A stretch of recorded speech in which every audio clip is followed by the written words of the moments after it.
Yo, I am back, y'all. All right. First game of preseason is in the books. We're going to go ahead and talk about everything the winners, the losers, and everything in between, y'all. This is a post game reaction show Raiders versus Cardinals. And let's go ahead and kick this thing off. Here we go.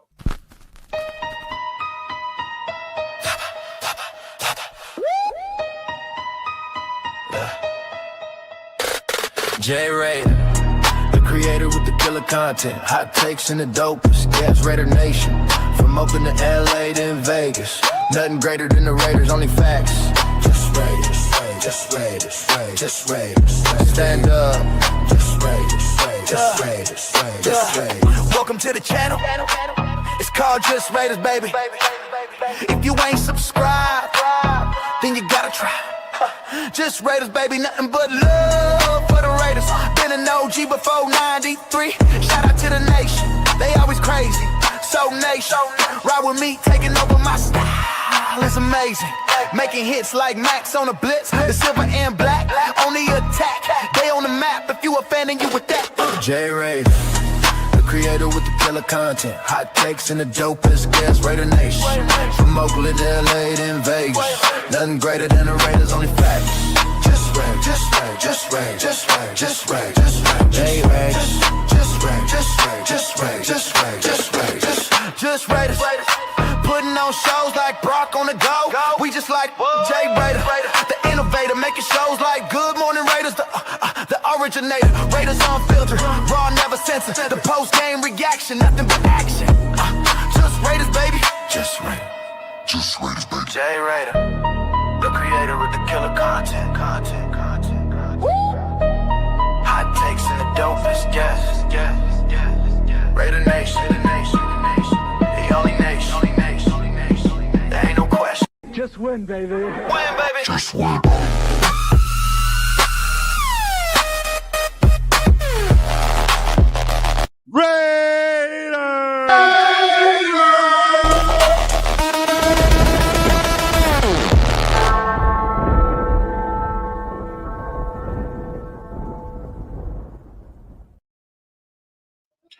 Yo, what is good, nation? Appreciate you guys pulling up and tapping in on this post game reaction show. Salute to everybody in the building. Before we go ahead and get into it, y'all, make sure you guys hit that like, hit that subscribe on this show, on this channel. Make sure you guys share to all social media platforms out there as well. And then make sure you guys also hit that like and hit the subscribe to all the channels posted up here. All right. So we got the first game of preseason in the books. We're gonna go ahead and talk about it. Like I said, the winners, the losers, and everything in between, y'all.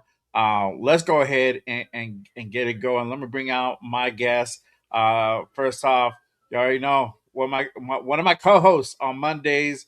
My guy, part of the Silver and Black Reader podcast. Let me bring out none other than my guy Raider Will in the building. Salute, my guy. What is good? What is good? I didn't know Roger Rabbit was gonna pull up, y'all. So Hey, man. Hey, don't hate the swagger, hate the game. Oh man. Let me bring out my other guy. He's my other co-host on Mondays. You can go ahead and find him at Raider Primo's. None of that Raider Primo in the building. What is good, my guy? What is good, nation? Yes, sir.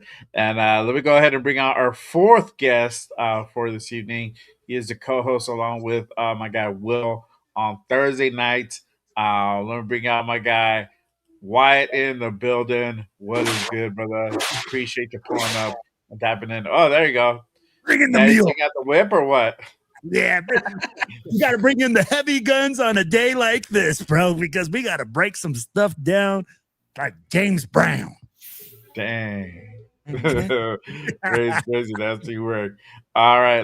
Before we go ahead and get into it, let me go ahead and do a quick roll call. Again, appreciate everyone pulling up and tapping in on this post game reaction show. So real quick, shout out to Raider Paul in the building already. Hey, even with the loss, he's still like, there you go, there you go. Yo, he's happy. He's happy about his guy. There you go. Shout out to Big Luck in the building. No, I did not have another blackout. Thank goodness, bro, because we'd have been effed. Would have been fucked, really. But no, I did. It wasn't me, bro. It wasn't me this time. I had to wait on other people, dog. So don't hate the host, dog. All right, I'm the host. Shout out to our guy Predator in the building. Salute to you. Appreciate you pulling Oh up and tapping shoot, in. man. Big old Yeah, Fred. What up, there baby? you go. Salute. Shout out to our guy, brother Yaya in the building. Salute. Welcome Mm. back, brother. Oh, there you go. Damn, I haven't seen my boy in a minute. Shout out to Desert Raider. Salute to you, my guy. Appreciate you tapping in. What is good? Let's see. Sean Johnson in the building. What is good, brother? Oh, Appreciate what's you up, tapping Sean? in. Yeah. Shout out to a girl over here. Appreciate you pulling it up, girl. Salute to you. Let's see here. Raider Scorpio in the building. Salute. Salute. Appreciate you tapping in. Raider Nation in the building. Yes, sir. Salute, brother. Appreciate you pulling up. Shout out to our guy Ayo Anthony in the building. One of my mods here at Just Raiders. Salute. Welcome back, brother. Appreciate you tapping in. All right. Let's see here. Am I missing one? Oh shoot, we got Lecky in the building, baby. I got the sis in the building. Oh, Salute says, "Hey, yo, we're gonna be going to that Raider Niner game, bro, in a few weeks. hell Hey, yeah. sibling rivalry to its fullest. Let's go. Shout out to the brother, our guy Rosetown in the building. Appreciate you tapping in. Haven't seen you in a minute. Glad you're back, brother. Shout out to Troy Gill in the building. What is good? We're gonna go ahead and get into the defense, the offense, the special teams, all of it. We're gonna get into all of it tonight for sure. Thank you for tapping in. I really appreciate you, brother. Salute. Let's see here. Shout out to the Selecki in the building. What is good, brother? Appreciate you Lecky. pulling up and tapping in Yes, with me. sir. This post game reaction show, and one of my members here at Just Raiders. Salute to you, brother. And if you want to be like my guy Lecky, you want to go ahead and be a member as well. Make sure you guys hit that link that's pinned up top. It really does help to go ahead and keep the lights on here. And if you're on PC, I think you have access to the free trial. So you guys go ahead and click on that, try it out. I'm going to be putting out Jay's Corner Mañana Q&A. Jay's And I'm a little bit corner. light on questions. Corner. Hopefully tonight I get the questions rolling in and we got good stuff to go ahead and hit tomorrow. But if not, y'all already know I got you. Hey, look at I our got boy I got the Fred. questions. Hey, our boy Pred over there giving a gift or a membership. Yes, up to sir. Oh, Salute. Hey, let's go. shout out to my Let's guy go. Pred, gifting one uh, Just Raiders memberships, part of the JRB fam to the chat. Salute. Thank you, brother. Appreciate that. Congratulations to the new member for sure. There you go. Desert Raider back day one, and he already got the membership, dog. That's what I'm In the talking about. club, That's bro. what I'm He's talking in the about. club. He could be listening to Jay's Corner ASAP. Shoot, no Diddy. There you go, bro. Hey, part of that inner circle, dog. You know what I Yes, mean? sir. There you go. Let's go ahead and kick things off, guys. Raiders football is back, y'all. Yes. Man, it's been forever Oh, and a day since we had football, but it is finally back now. All the hoopla and everything going down during training camp and the off season is finally coming to fruition. It came to fruition this evening, and it's Raiders versus Cardinals. Unfortunately, we came up to the short end of the stick, and we lost 27-14. Now, like I said, there's winners and losers, and then there's the in between too, because there is some in between. Then we're gonna go ahead and talk about it. All right. I'm gonna go ahead and hit you guys up with this first. Obviously, let's get our thoughts on the first half. I mean, look, the ones were out there, they look good, they looked efficient. I like that, that opening drive that we went ahead and did. took the lead off early, and that's a beautiful thing. After that, it was very wishy washy, and defense outside of the ones, you know, didn't play all that great, right? There's a lot of stuff that I noticed. We had a lot of missed tackles, um, and we had a couple people cooked in the secondary. I'm gonna just say that. We also had a high. We had a high. Mike Washington looked fucking phenomenal out there, cooking Yeah. motherfuckers. 60-yard run. Like, watch out. Our fifth round pick doing fifth. He doing first round things. You know what I'm saying? But he Yeah. looked really good out there. Um, and then we had also uh, our guy number 15, the Mandalorian, Fernando Yeah. Mendoza, out there. He looks solid. I like what I saw. Very impressed, and obviously he was able to go ahead and connect with our guy Jack Besh for a score. I got the clips, y'all. I got them clips. Don't worry, I'm gonna show that in a bit. All right. Actually, let me do that now. Screw it. Let me do that now. But before I do, shout out to my guy Roshak, one of my mods, and now one of my members here at Just Raiders. Been a member for 6 months. Hey, appreciate you, my guy. I guess I'm chopped liver. This is what I expect for the first preseason game. It will get better. Patience is a virtue. 100%, my guy. I appreciate you. Salute to you and congratulations on being a member for 6 months, my guy. All right. Let's see here. Let me go ahead and do the first one, and let's go ahead and let me put up that highlight. And this is the first score where Kirk Cousins connects with our guy Big Mike Mayer over here. So let me go ahead and pull that up, and then we'll go ahead and talk about that as well. 5-3 as a starter. On third down, fires to Mayer. He is open. Touchdown Touchdown Raider! There you go. There you go. Hey, that was pretty sweet from our number 2 tight end. I mean, once you guys saw that, what did you guys think? What were our thoughts here after the first initial score? And I'm gonna go ahead and go from left, left to right. I got to do it backwards here. So, Will, let us know. What were your thoughts Let me on tell you that what my score thoughts there were, and that bro. drive? My wife thought I was shadow boxing in here. That's how pumped up I was, bro. Throwing up the fist pump, going excited because you know what? We were efficient in that first drive. We can say whatever we want. Kirk Cousins made some throws. We saw Jack Besh catch a crucial third down with the guy draped all over him, which, hey, to me, I was like, damn. I ain't heard nothing from this guy all freaking preseason. You make a catch like that, okay, we talking. And you see Trey Tucker make another big catch on the other side of the ball, which I was like, oh, okay. And you could see that Kirk Cousins, man, was just commanding the offense. Bro, we were moving the ball. We could run the fucking ball, Jay. We ran the damn football. I was like, oh my gosh. Jesus has answered my questions. We look somewhat coherent on offense when you look at the first team, right? And this is where, hey, tell me the last time. Big luck you ain't lying, bro. That's exactly what I was saying. I was like, you like that? You like that? Bro, I was electric. I was pumped up. I'd be like, if you guys were watching the TikTok live stream that I had up of the game, fuck, bro. I think I almost jumped over a fucking couch. Right. I ain't done that in like 20 years.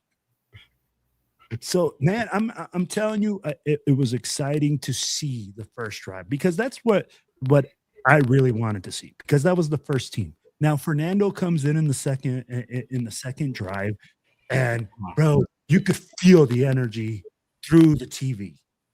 Yeah. And then we had people on the live stream that were in the stadium. And I'm telling you, bro, I'm watching their screen on the live stream. Their like phones are shaking. This is preseason, y'all. This is motherfucking preseason. And the phone is shaking because the Mandalorian goes out there. Now, what? Come on now, bro. What did we expect from the Mandalorian? Exactly what happened. He came out there. He looked a little flustered at first. I'll be like, the rush was coming fast. He made some couple of great throws against the second and third team. You know? But it was just like, yo, it was nuts, man. And you know what? We ended up losing the game, yeah. But a lot of this is stuff that when you look at the defense, right, is that we need to fix defensively. We couldn't stop them in the run. We couldn't do stuff like that. But the first half of football was fucking electric. It's 14-14 at half. And I'm telling you guys, man, bro, I was like, fuck, we look like a coherent team. We actually look like a fucking football team. It didn't look like a peewee team that went out there and just dressed up. Because I'm telling you, bro, if it was going to be as bad as last year, I was going to dress all four of us up in a uniform and fucking have us out there next week, homie. I'm telling Kirk. Put you on the street, bro. I'm ready, boy. I'm ready. Go ahead, Primo. Pretty well. Actually, you know what? Since you brought up that, the drive, Fernando's drive, let me go ahead and play the clip, and then Primo, let me get your thoughts on it, Gotcha. on that as well. Okay, so here is our guy Fernando with the connection to Jack Besh for 6. So At this game, Mendoza, quick throw, low, and it's caught! The Mandalorian with his first Raider touchdown, and it goes to Jack Besh. There you go. Our guy getting his first NFL professional football pass for a touchdown. Crazy, even though it's preseason, it's still his first touchdown as an NFL player. Crazy. Primo, let me know what your thoughts of the first half, the opening drive, and then this drive by Fernando as well. Again, like Will said, opening drive efficient. They had a couple of, I think 3 or 4 run plays that the first 2 I would have loved to see maybe Genty get a little bit more yardage, but they're positive yardage. And it seems that you just got to get into like a 2nd and 7, 3rd and short, and Kirk can pick up first downs, which I'm going to tell you right now, Jack Besh shut me up right away.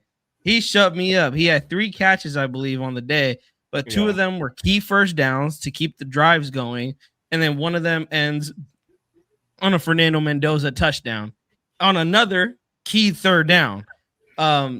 Someone has told me earlier in the week, shout out to my guy Van City, that Jack Besh will be a vital 3rd down wide receiver, that he's going to be a vital piece on 3rd down. And that is exactly what I got shown in the first half, is that Jack Besh is definitely going to be an important part in the 3rd down play. He shut me up. I didn't hear nothing in camp. I didn't hear nothing all preseason, but I did say, come game time, Jack Besh better show something. And he definitely showed something tonight. So I'm very impressed the way he played in the first half. Kirk Cousins showing why he's a solid choice to be the bridge quarterback. Fernando made some good throws out there. There was a 19-yard throw to Benson that was an absolute laser in between. He threw a dime on that one, bro. Yeah, that was a dime. Like, I was a little nervous, but again, like, well, because that 2nd and 3rd stringers, you don't know starters, they picking that off. That's a dangerous throw, but a lot of rookies wouldn't take a chance like that.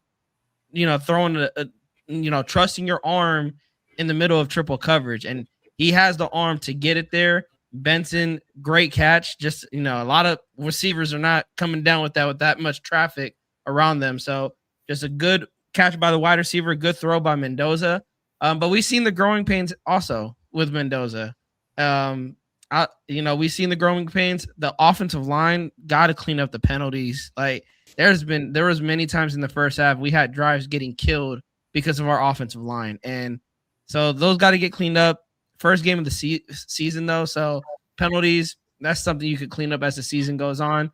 I know they're definitely going to probably get into the film room, figure it out. But yeah, from overall, like I'm hyped. I'm hyped for the season because our starters were efficient and our future and Fernando Mendoza, he showed that there is a bright future for him. Yeah. There you go. I'm getting ready for my president's speech, bro.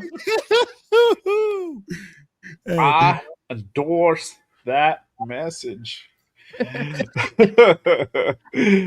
Wyatt, what are your thoughts on the first half, man? And that opening drive by Kirk Cousins, and we just saw Fernando's touchdown connection to Jack Bash. What are your thoughts on the first half? Oh, yeah. I was super impressed with both quarterbacks, like you guys were saying. I mean, Kirk Cousins, he looked like the pinnacle of efficiency on that first drive. I mean, you could see Clint Kubiak's offensive scheme on full display. I mean, guys were getting open left and right. And not only that, but like they were able to fully execute exactly what Kubiak had drawn up, basically. I mean, it started out a little shaky on those first two snaps, but then, right when Cousins hooked up with Besh, that tightly contested throw and catch, first completion of the game, right from there, everything was just free flowing. Obviously, Michael Mayer, I mean, he looks like he's going to be a huge part of this offense this year. I think he's going to have a breakout season, honestly, with Bowers back being the tight end one. He's also going to play different spots on the formation, allowing Mayer to get, a lot of run at that natural tight end spot. So to see him link up with Kirk Cousins on multiple catches and completions, I thought was great to see. And then, Trey Tucker, I mean, he displayed some speed as well. And then you look at Fernando Mendoza, and like you guys were saying, I thought that the highs outweighed the lows in today's game for him. I mean, yeah, sure. There were a couple of plays where, especially at the beginning, that first drive, he looked a little bit like a rookie, obviously. I mean, it's his first time playing in a professional game, but he showed a couple of he showed elements that I look for in a professional quarterback, and an excellent quarterback at that. I mean, under pressure, he wasn't dancing around back there. I mean, he was standing composed, and like you guys were saying, I mean, he hooked up with, I believe it was, I can't remember who it was, but it was right down the middle, that 18-yard snare down the middle. And then, from there, he made a couple of other nice plays. Mike Washington as well with that cutback. I believe it was he looks like he's going to be a great back as well. And we all know Clint Kubiak loves to run the football. So it's great to see the run game and the quarterbacks look more competent. Now, the defense, I mean, I'm not going to get too much into them yet, but a lot to be desired on the defensive side. I think that's why Raider fans are a little bit, kind of a mixed bag right now in terms of how the game went. Yeah. Gosh dang it, Wyatt. You're out there just. Yeah. Hey. Wow. Fucking S&M will, ladies and gentlemen. S&M will. Oh man. You know what? Honestly, the first half, I mean, overall, I felt like it looked good. There was some situations where it's like, oh, okay, there's missed tackle. Then we had Jermon McCoy getting cooked a couple times. And I was a little bit surprised by that he was getting cooked so easily. I'm like, what is going on? Like, what is the deal? This is not what we would expect from him, right? And with all the high praises coming out of training camp. So a little bit taken back by there, but I like what I saw from our running backs. Mike Washington, like I said earlier, had a big night, solid night for him, very solid performance from him. We got to go ahead and see Fernando on display. We got to see this offensive line as well. I don't think Fernando really got touched really once. I think he got pressured a few times, but I don't think we ever saw him get hit. Huh? Yeah, he got sacked. Yeah, he took sacked one. once. He took one, right? It was more on him though because he held the ball. I didn't see that because I was having because I was trying to stream this thing and it's probably shut off, bro, because I don't watch it for 5-10 minutes, so it must have been at that time. But from at least from what I saw outside of that, he was pretty well protected. We had that 5 penalties that happened at one point during, I believe, the first drive before or the second the second drive after the touchdown. There was, there was a couple penalties there that kind of hindered and eventually stalled out the drive. But overall, as far as on the offense, from the offensive line, the running backs, they look good. Some of the wide receivers, obviously, we saw production from Jack Besh, and honestly, look, we've been hard on Jack Besh, but like, come on now, like, what? I mean, what you expect? You expect us not to like say something? And I'm still not 100% sold on Jack Besh. I need to see more. This is the first good step, and I like that, but I need to see more. I need to see why he's at. Well, we went out in the second round and got this guy where there was, in my opinion, far better talent, and we didn't do that. So, um, yeah, I don't know. I'm still not sold. I'm not, the jury's not out, for, at least for me, on Jack Besh. I need to see more, right? We saw other guys get involved. We saw Dorsett. I like what I saw from Cedric Jackson when he was out there. He got a special place in my heart, and I really do hope he makes the 53. I hope he doesn't make the practice squad, but if he does, it does. But I feel like I think he has a good opportunity to do that. But let me go ahead and before I continue on, let me put up the second. Let me put up the third clip, and this is Mike Washington's run. Oh That my 16 gosh, yard bro. run that he had. I love this street. I formation for Little Washington cut. to run behind. A little shoulder shake. Get off me, baby, and let's get off to the races. And we are going for a 53-yard first down right. Oh, baby. Bro, that was insane, right? Yeah, man, beautiful, beautiful run by Washington, by Mike Washington. And you know what? I'm gonna eat crow on this part. I said he was a one cut guy, and on that one, I think he made quite a few cuts, dog. And you show like, hey, bro, don't sleep on Give me, him a bro, hole, bro. because He'll run right we're through gonna, it. yeah. I'm gonna fuck around, and find out, watch, and then yeah, sure enough, man. So I'm impressed with definitely Mike Washington's performance tonight. How do you guys feeling about Mike Washington? How do you guys feeling about this running back room? We didn't touch on it too much on it, but give me your thoughts on that. I'll run it Shoot. with Wyatt. I forgot there's four of us. So Wyatt, go ahead and let us know your thoughts on Mike Washington and just a running back room tonight. I mean, similarly to the QB room, I was pretty impressed with it. Obviously, Kubiak is implementing that wide zone blocking scheme for the run game. And I think that's going to open up a lot of holes this season. I mean, we didn't really get to see Genty at his full potential last year. And I think they bring in Mike Washington to kind of play that Charbonnet role that was in the Seahawks. If you look at the Seahawks offense last year, they had Ken Walker and Zach Charbonnet. I think it might be a little bit more in terms of Genty getting more touches than what Walker did with the Seahawks split with Charbonnet. But Washington, he's going to get a fair share of touches if he keeps making runs like this, ripping off runs like this. And I mean, he even deked out the cameraman. If you watch that play back, I mean, I was looking at He Mendoza did. on that play. And the next thing you That's know, both of them. Washington, Yeah. like Washington's 15 yards down the field already. But I'm really excited about it. And the better the run game is, the better the pass game is going to be. So I think it's going to revolve around the run game. And this was a really strong step. They didn't really give Genty too much carry, but I mean, he was efficient on his 3 touches, 16 rushing yards. So I'm absolutely stoked about it. And I think Genty is going to break out this year as well as Washington. Yeah. Let's see here. Go ahead and hit up a couple people. Shout out to our guy Rundown in the building. Salute to him. He says Mendoza look good. Wide receiver made some plays today too. Yes, sir. Yes, sir. Like we were saying, we finally got to see something from Jack Best. Jack Best is alive, bro. He's alive and kicking. I just need to continue seeing that same that same vibe from him. I need him to keep on bringing that because yeah, I'm not 100% sold on Besh. I like Besh, but it's just we haven't heard much from him. We haven't seen much from him. So hopefully this is just the beginning of a lot of good things to come from Besh. Let's see here. Rosestown says, I'm just contemplating that Carson Big did better than Mendoza on his first preseason game, or is it just me?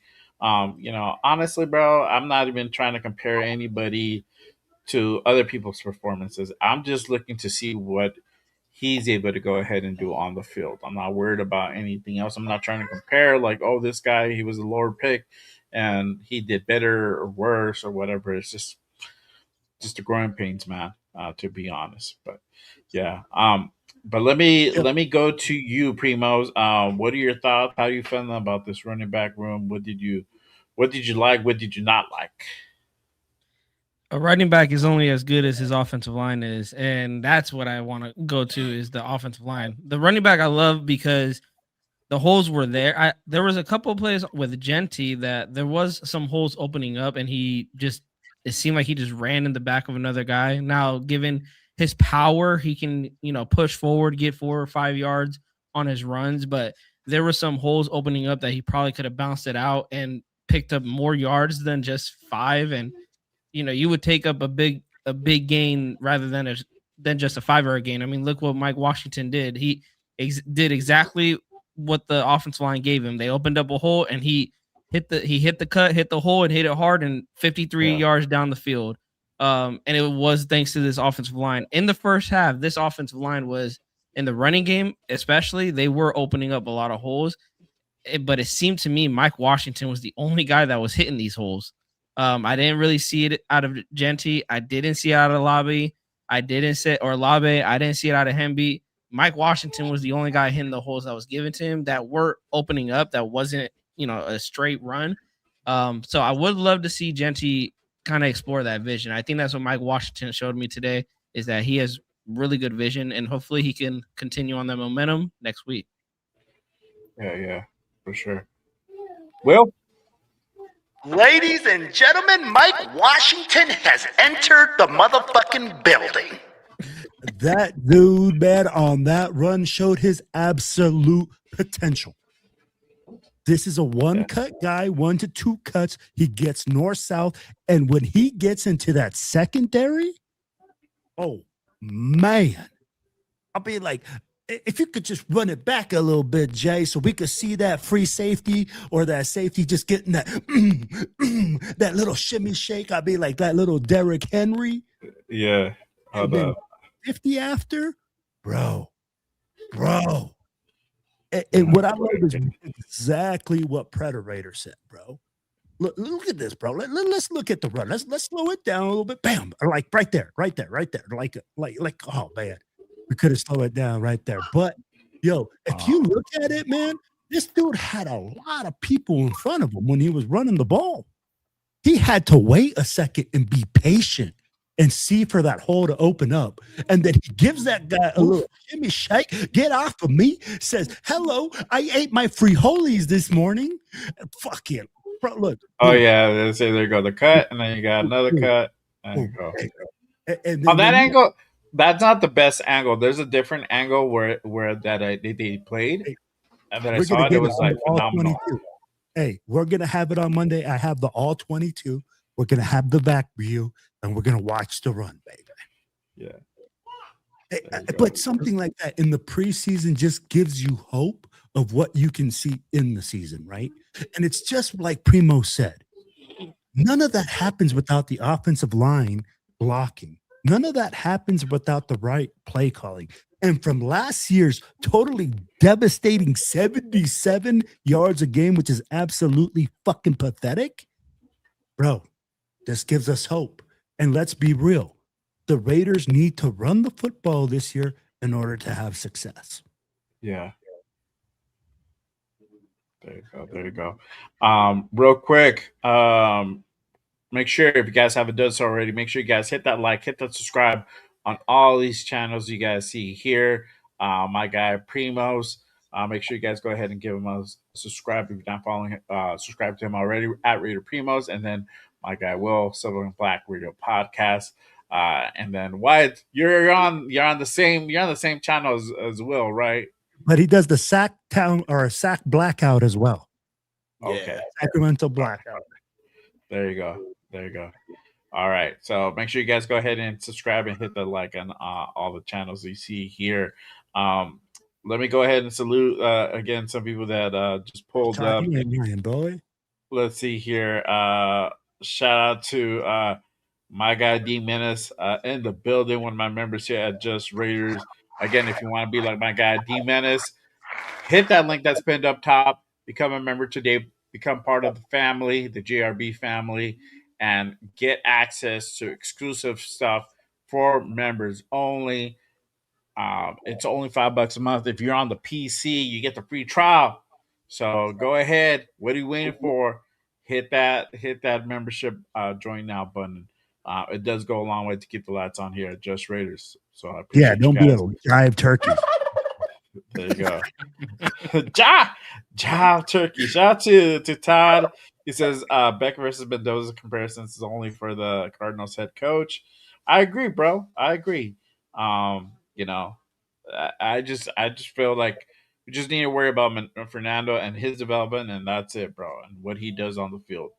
Um, me, I don't care what anybody else does or what they're doing.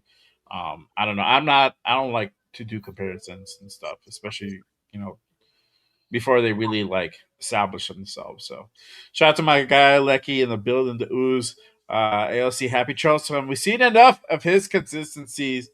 Out the door you go, bro. Don't you ever come back. Well, we don't know yet. There's still a few more weeks to play, but if they're really going to go ahead and only carry two quarterbacks, and they said it during the broadcast, depending what broadcast you're watching. But I was watching the Raider one. It's like, hey, they don't run three quarterbacks. That's the conversation that they're going to go ahead and have later. In a few weeks. I don't know. He might be on the chopping block. He might make it to practice squad. So that doesn't fully outright release him. I think he stays on at some capacity. So I don't know. Shout out to my guy Greg Lear in the building. Salute to you. Welcome back, brother. It says Mike Washington Jr. looked real good and the number 30 so clean. There you go, man. Salute, salute. Appreciate you tapping in.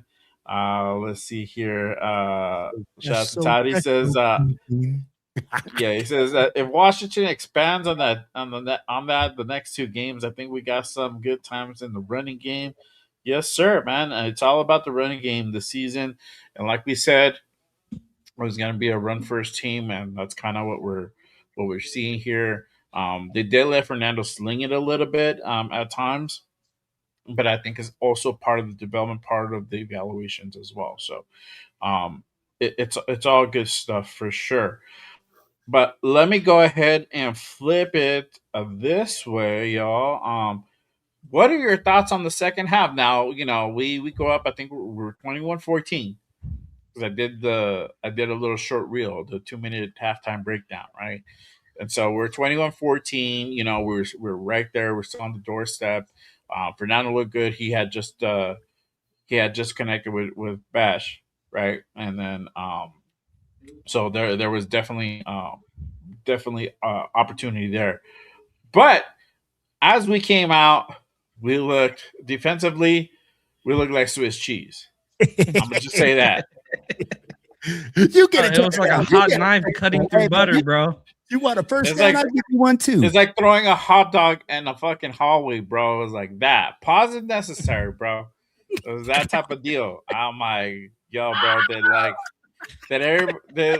what happened to the third team? Did they decide to go ahead and just sit the second half out? That's it? You're like, nah, bro, it's too hard. We're gonna go home, bro. We're gonna Fuck this. Fuck this. We're going home. Need this shit.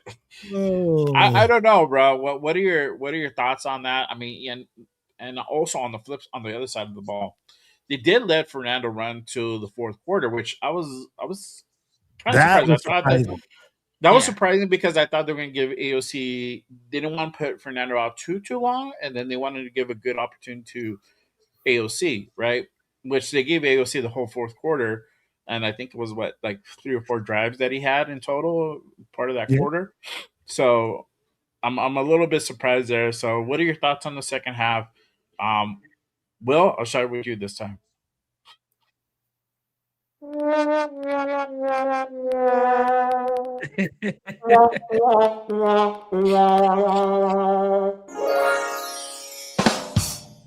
Hey, whatever freaking little thing you want to put on it, man. Whatever team came back in the second half, unrecognizable. Let's be real, fellas. I be like, when we came back and we looked at Mendoza in the second half, you saw him, move the football, but you also saw him struggle. But then when you saw AOC come in, you saw a couple good throws, but then you're like, bro, some of those look bad. So the second half looked totally different from the first half. But again, I think it's because we saw Kirk Cousins in the first half. And you saw more starters in the first half. Like literally, like for me, when we came in the second half, man, you saw a lot more missed tackles. I'd be like, there was a one time when we were gonna sack the quarterback. Fucking defensive end runs right by him. Yep. It was like, oh, you started seeing more of those situations. And I mean, like at the end of the day, do you expect that from the second and third stringers? Absolutely. Now, a lot of people are going to say, well, Carson Beck had a great fucking first game, right? And he came out there and threw fucking laser, whatever. Who gives a fuck? That's Carson Beck. It's the fucking Raiders. They're Arizona and us are two different teams. And I'll tell you like this, man. I think I don't know if AOC is going to make the team. I know that we all talked about us carrying three guys and him being the backup, but I'm going to ask you guys right now. Does AOC look like a number 2 to you guys, or does he look like a number 3? And to me, AOC looks like the number 3. Fernando Mendoza was more efficient. He was 6 for 11. But I'm concerned because Fernando also played it safe. Guys, I didn't see Fernando stretch the field.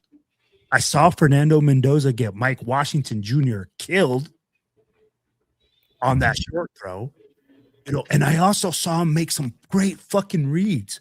I saw him go through the progressions. I saw him go from 1 to 2 to 3 and make throws in tight windows and throws where the ball was supposed to go. So when I see all that offensively, I feel like, hey, we're on the right path now. Again, defensively, it's like you said, Jay, like, we couldn't stop anything. So I'd be like, is our defense just playing too vanilla? Or is it that we just ain't that fucking good? So, guys, lots of questions in the second half. My thoughts of the second half, it was subpar. Really left more questions for me than answers. So Yeah. I'll leave it at that. Real quick, shout out to Raider Scorpio. He says, "What's your thoughts on the defense? Should we be worried?" Let me just tell you this, brother. I wouldn't be worried yet. Again, this is our overreaction, but realistically, this is game 1 of preseason. And it ain't gonna look pretty. It's gonna look like shit. And this is a brand new team with brand new players.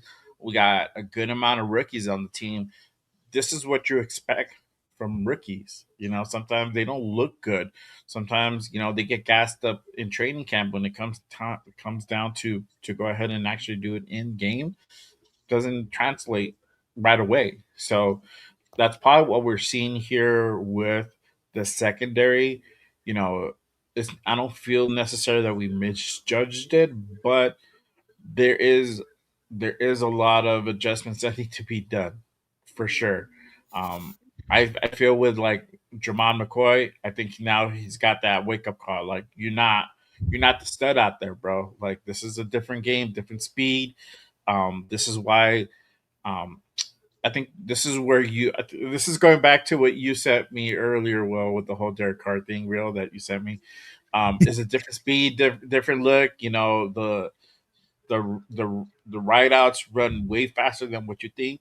They have a better route tree developed than what you probably saw at Texas. Though, even though you're playing like Division Ones, you're playing top teams. It's a different thing when you come to this level. So I think for the rookies in the secondary, there were a little bit of shell shock, and it happens, right? Now, what can you do to go ahead and come back and readjust is the real question, right? So I know once we get back to Henderson and once they get back to practice, they're going to go ahead and cover all that. Now that they have some body of work to go ahead and address and be able to go ahead and fix all the holes and all the gaps, pauses necessary to go ahead and make the proper adjustment. And then let's just say that they just completely just suck ass out there. There was a little good points here and there. Dalton Johnson made a good tackle as well. I believe Cian Sloan had a moment as well. There was some takeaways that are also good from this defense, but obviously we just saw the levels to it. So there's a big gap between the ones and the threes. That's why there's a reason for that. So I think that's what we saw today. But I'm gonna hand it off to Primos. Thoughts on the second half, my guy? Disappointed. I think we were riding on the highs of the. Hey, I think we were riding on the highs my man on training camp, disappointed. but then, like you said, Jay, they're rookies. But I think it was more. I think it was more on the fact that I didn't see any some.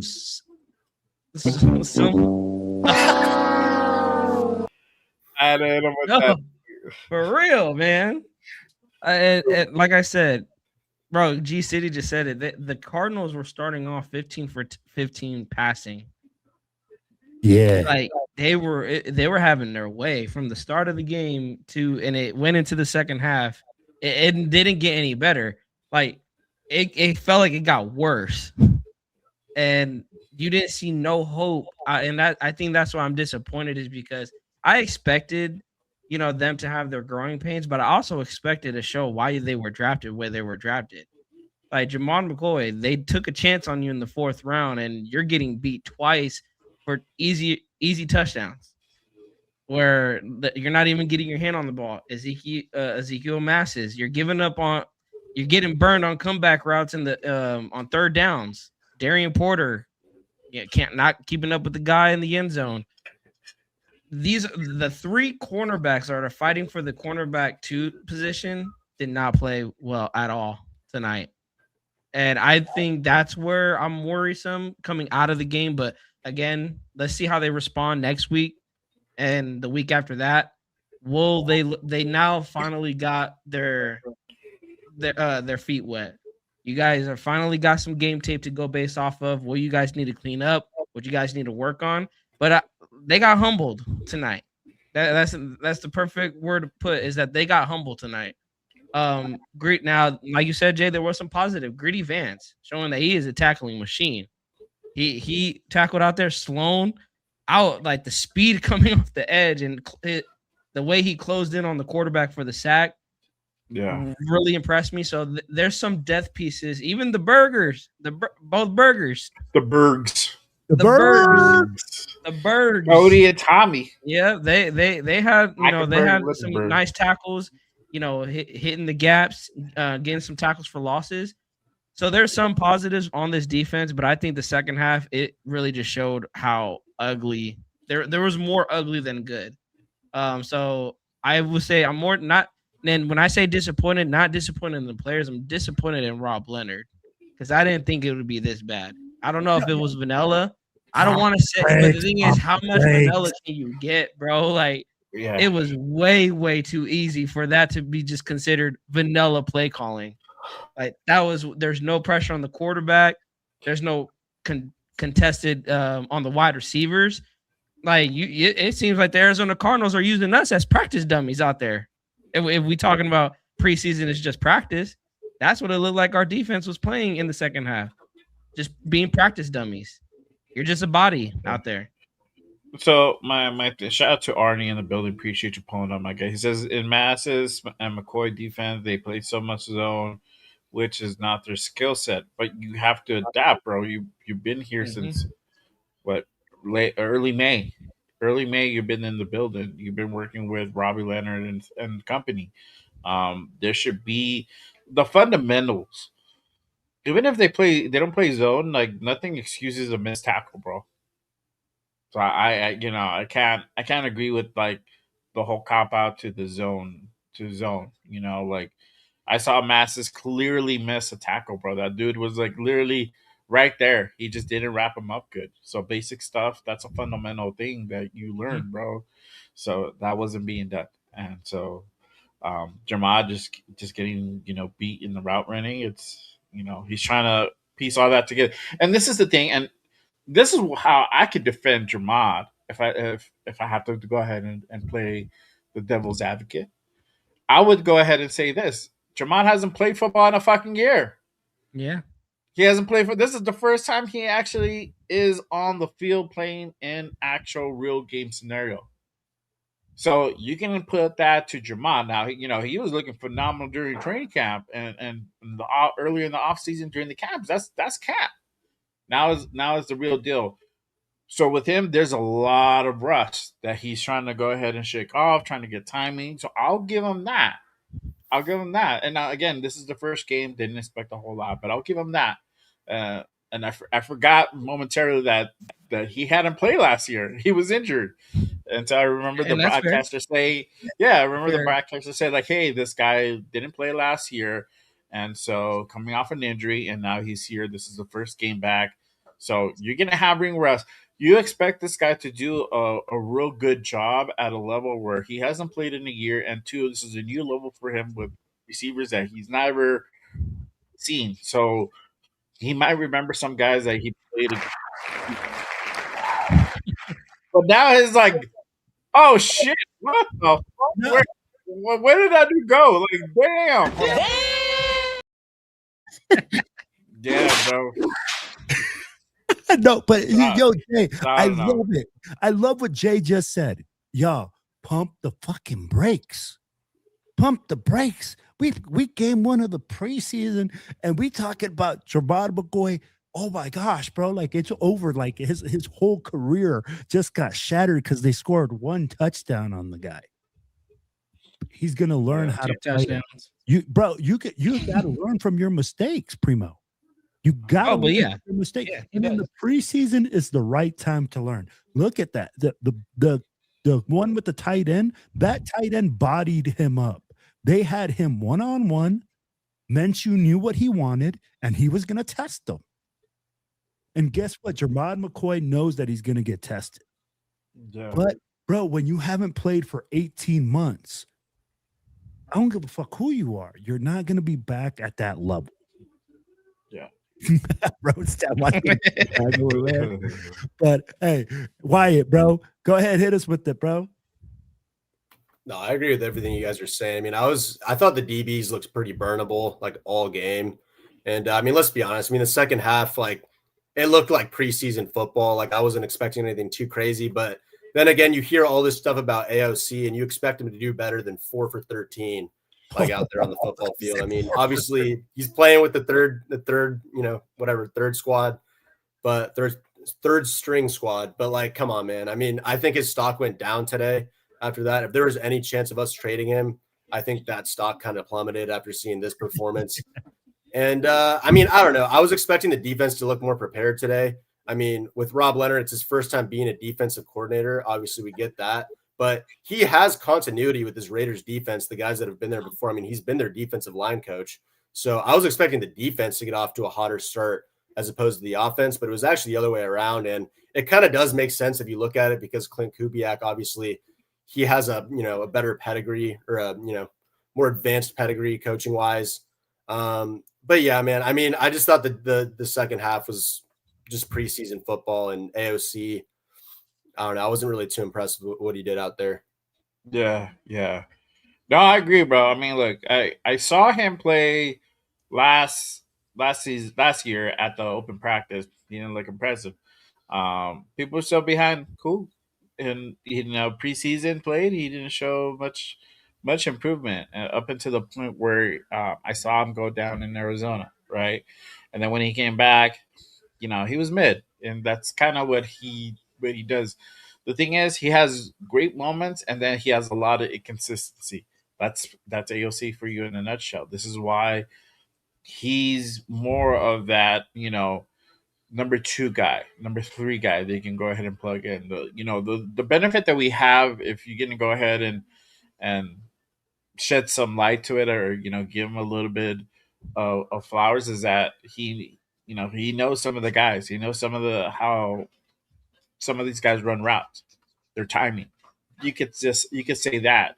He has familiarity, playing with Meredith, not with Linderbaum, but and then the other guys, right? Like JPJ, Colton Miller, DJ Glaze, they've been there for a minute. That's the only advantageous thing that AOC has for himself at this moment, right? Um, and that's the thing. He has one good game, and everybody's like, "Yeah, AOC's a shit, man." Like I've been telling you, and then like he has like four more bad games, and you're like, "Okay, so what did you say that before?" Like all the offensive, like it's like, all right, we're gonna make excuses for him, but hey, it is what it is. It's all good, Like, um, I feel that we're gonna keep him. I don't. Then this is the thing. This is why this is such a good question. Are we really gonna go ahead and run with two quarterbacks, or are we gonna run with three? Is the question.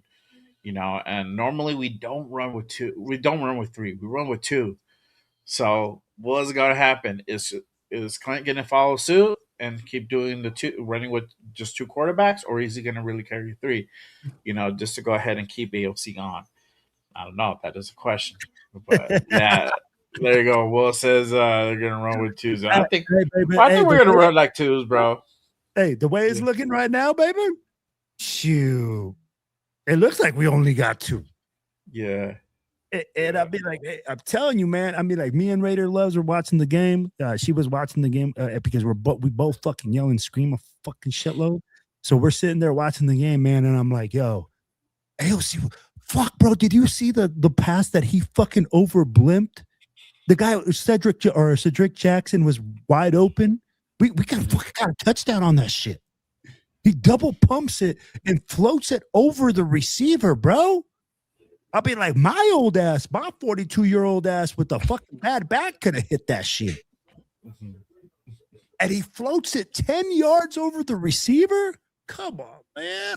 He had another one with EJ Williams, bro. Yeah. EJ Williams wide open, had a walk-in touchdown and throws it right behind him. And that's where you go like, hey, at this time in your career, man, you should be making those throws. Yeah, yes. Okay, I love AOC. I think he's a great player. I think that he could do great things. But at this time in your career, Jay, wide open motherfuckers, you got to hit it. And he struggled with that last year, right? Where he had passes. He had passes behind his players. Stop it, Jeff. I'll put you out there at receiver. You can be my Randy Moss. You can be my Randy Moss, Jeff. Hold on. Shout out to Jeff. Hollywood Raider Jeff in the building, ladies and gentlemen. Yes, salute to our guy pulling up. Hold on, I gotta give you an applause. There you go. Hey, Jeff says we suck. We won't win 3 games. We look like a high school team out there. Absolutely disgusting to my stomach. My God, Jeff already with the uber overreaction. Now I'm agree with Jeff like this. I think we win about 3 games, maybe 4. I don't know. We'll see. I don't. And again, you got. I've been saying it. You know me, guys. I'm not gonna put a fucking number on it. I don't want to put a number, but this is what we've been telling y'all. Like, and it's not gonna look good off the bat. Like, you got to cook the fucking thing before you like devour it. You know what I mean? Like, you gotta build a foundation before you can go ahead and live in the house. It's not gonna work. It ain't gonna look pretty. It ain't gonna look like a pile of shit at first, bro. That's my point. Eventually, I was gonna get to my point. Shout out to Raquel Rita Loves in the building. Salute, girl. She knows he lost the job. Yeah, she does. Right there. Hey, I'm telling you, hey, tell me. A girl over here is gonna put his ass out on the street, dog. Yep. There you go. She's like, man, go out there, make me some money, boy. Put you on the corner. Put you on the corner. Shout out to Scorpio. He says, yeah, he's a practice squad. AOC's a practice squad guy at best. Oh, man. Let's see here. Yeah, another one. My guy Greg says, put AOC on the practice squad. Damn, y'all cold blooded tonight. I'll be like, hey, I'll tell you right now, I feel confident that if we put AOC on the practice squad right now, ain't nobody going to take him off the roster. Yeah. Yeah. No, I know, bro. I saw your LOL. But he better hope that Jacob Clark will come out next week and, have some nice throws. Yeah. Yeah. Let's see here. Jeff says, we're still knocking the rust off the first game. Arizona already played a game, so they're in better game time shape. Right, facts, and timing and such. So yeah, for sure, they have that leg up. And we said earlier, like for Jamad, I mean, the guy hasn't played like in 18 months, so it's like you can only expect so much from that guy out there. And so like this is a real test. Now you have a body of work that you can go ahead and judge and make adjustments off of, because they've been playing against the same guys for the last 3 weeks, 4 weeks or so, depending. Some of these guys been together since like mini camp. So now we're in the third week of training camp, and you're gonna get used to guys even if you're being rotated in constantly. So I don't know. I think that's my take. Let's see here. Let me take a couple more questions and then we'll move on to the next thing here. Greg says, I don't care what Minshew did today. I'm talking about when we had starting him for a while. Yeah, you know what? And I know he's talking to someone else, but that's what I kind of thought at first. I'm like, oh, look at Minshew. Like he's lighting it up. But I'm like, bro, that dude's like lighting up against our 2s and 3s. Like it's not first team, bro. And like, yeah, I mean we're not the greatest out there, but I don't expect a lot from Gardner Minshew. I'm not like, man, we should have kept that dude. We fucked up. No, not at once did that thought come across my mind. I was like, Jesus Christ, no. Shout out to Bueno in the building. Salute. So Geno Smith starting for his third team, while Aiden is a third stringer. There you go. But let me go ahead and ask you guys this. And let me ask you guys about special teams. Oh. Let me ask you guys about special teams, because we didn't hit on that. Special teams. Yeah. Hey, like Scorpio said earlier, bro. I'm gonna let Primos run it. What were your thoughts about special teams? Now, before you get to the kicking, what were your thoughts on the returns, dog? What were your thoughts on the returns? Because I know that one's like everybody's cooking fucking my little Japanese friend over here, bro. They're like, sayonara, bro. I saw that comment, bro. I was like, damn, that's a cobra. Sayonara, Tokyo Toe. Yeah. It's hard not to talk about the kicking. There wasn't a lot of opportunities. Yeah. There wasn't a lot of opportunities in the punting aspect of things. I think we had like maybe 2 or 1 punt return. The others, they went to the goal line. Cardinals had a good punter. And then in the kicking, I mean, they're bringing it out to the 30 to the 35. That's kind of the ideal average spot, even with the touchback. So nothing really impressing. I would love to see Benson get a lot more burn in the kicking game. He didn't get a lot of open opportunities to make something happen. Tompkins made, he had a play where he broke a couple tackles, got a nice gain. I don't know if it was on a punt return or a kick return. So we might have something with Tompkins and returning kicks. So in the return game, it was kind of mid, but there were some flashes there from, guys fighting for a spot. And the easiest way to make this 53 for those guys on the back end is special teams. I'll let you tell me when it's okay to talk about the kicking, because my goodness, was it atrocious. Oh, Go ahead. Matt Gay. I mean, I expected him being a veteran, to nail some those extra points. That's really all he had was extra points. Tokyo toe, like Scorpio was saying, it seemed Tokyo was kicking with his toe. Because facts, bro. First kick coming out of halftime, shanks it, and it goes to the sideline, gives the Cardinals immediate good field opportunity, starting at the 40, and then we bring him in. Hopefully, Mendoza can get 2 scoring drives put together before his night is over. Gets a doink, and you're 0 for 2 at that point. That is not a good look. And there was reports already coming out that he was struggling in camp. Going into this game, that was the last thing, if you were Tokyo Toe, you wanted.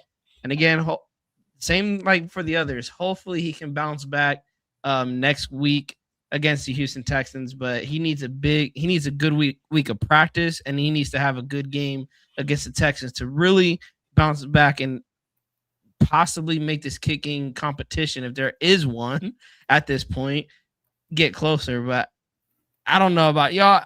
If Matt Gay's our starting kicker, I don't know how I'm feeling about our special teams when it comes to kicking field goals. Oh, right. Yeah. What are your thoughts on special teams tonight, brother? Yeah, I mean, I don't know. I wasn't blown away by anything specifically. I thought the kick returning was solid. What's his name? Tompkins. Yeah, Tompkins looked pretty explosive, I thought. Obviously Benson, we know he has that crazy speed coming out of Oregon. And like Primo was just saying, I mean, I want to see him get more involvement in terms of returning. But obviously, I mean, special teams, it kind of just sounds like something, kind of little, but it does give you real edges in games, I mean, we're talking all about the offense and defense, but last season, I mean, there were a couple of games we lost because of our special teams. And if we're gonna surpass that 3-win threshold we were like holding for ourselves, like special teams is gonna have to clean it up. And I'm with you guys. I mean, I don't know how comfortable I feel about Matt Gay being the standalone kicker in this unit. Obviously, you're gonna get with AJ Cole. He already seems like he's in mid-season form, so that's good to see at least. But yeah, I'm a little nervous about the kicking room personally. Yeah, it's still suspect. For sure. Well, let them know. Hey, man, I'm telling you like this. Special teams, Tompkins look good. He got a little shake and bake. We got some moves. We look a little bit explosive. I'm telling you, man, Malik looked like he got put in the motherfucking washing machine on one of those plays, though. Boy, he comes out that end zone and he starts running with the ball. He gets hit low and high. Next thing you know, he'd be looking like John Elway doing the helicopter at the 20-yard line. So I was like, damn, boy. I was like, you out there trying to get it. But when we talk about the return game and the kick like that, we look a lot more explosive. But when we talk about the kick game, what up, 805? What's going on, baby? Building the legend. Let's fucking go. Yo. Shout out to our brother 805 and also one of my members here at Just Raise. Appreciate you, brother. We're going to go ahead and do a Good Morning Raiders this Saturday morning. I got my guy 805 pulling up. We're going to go ahead and talk about this fucking game, man.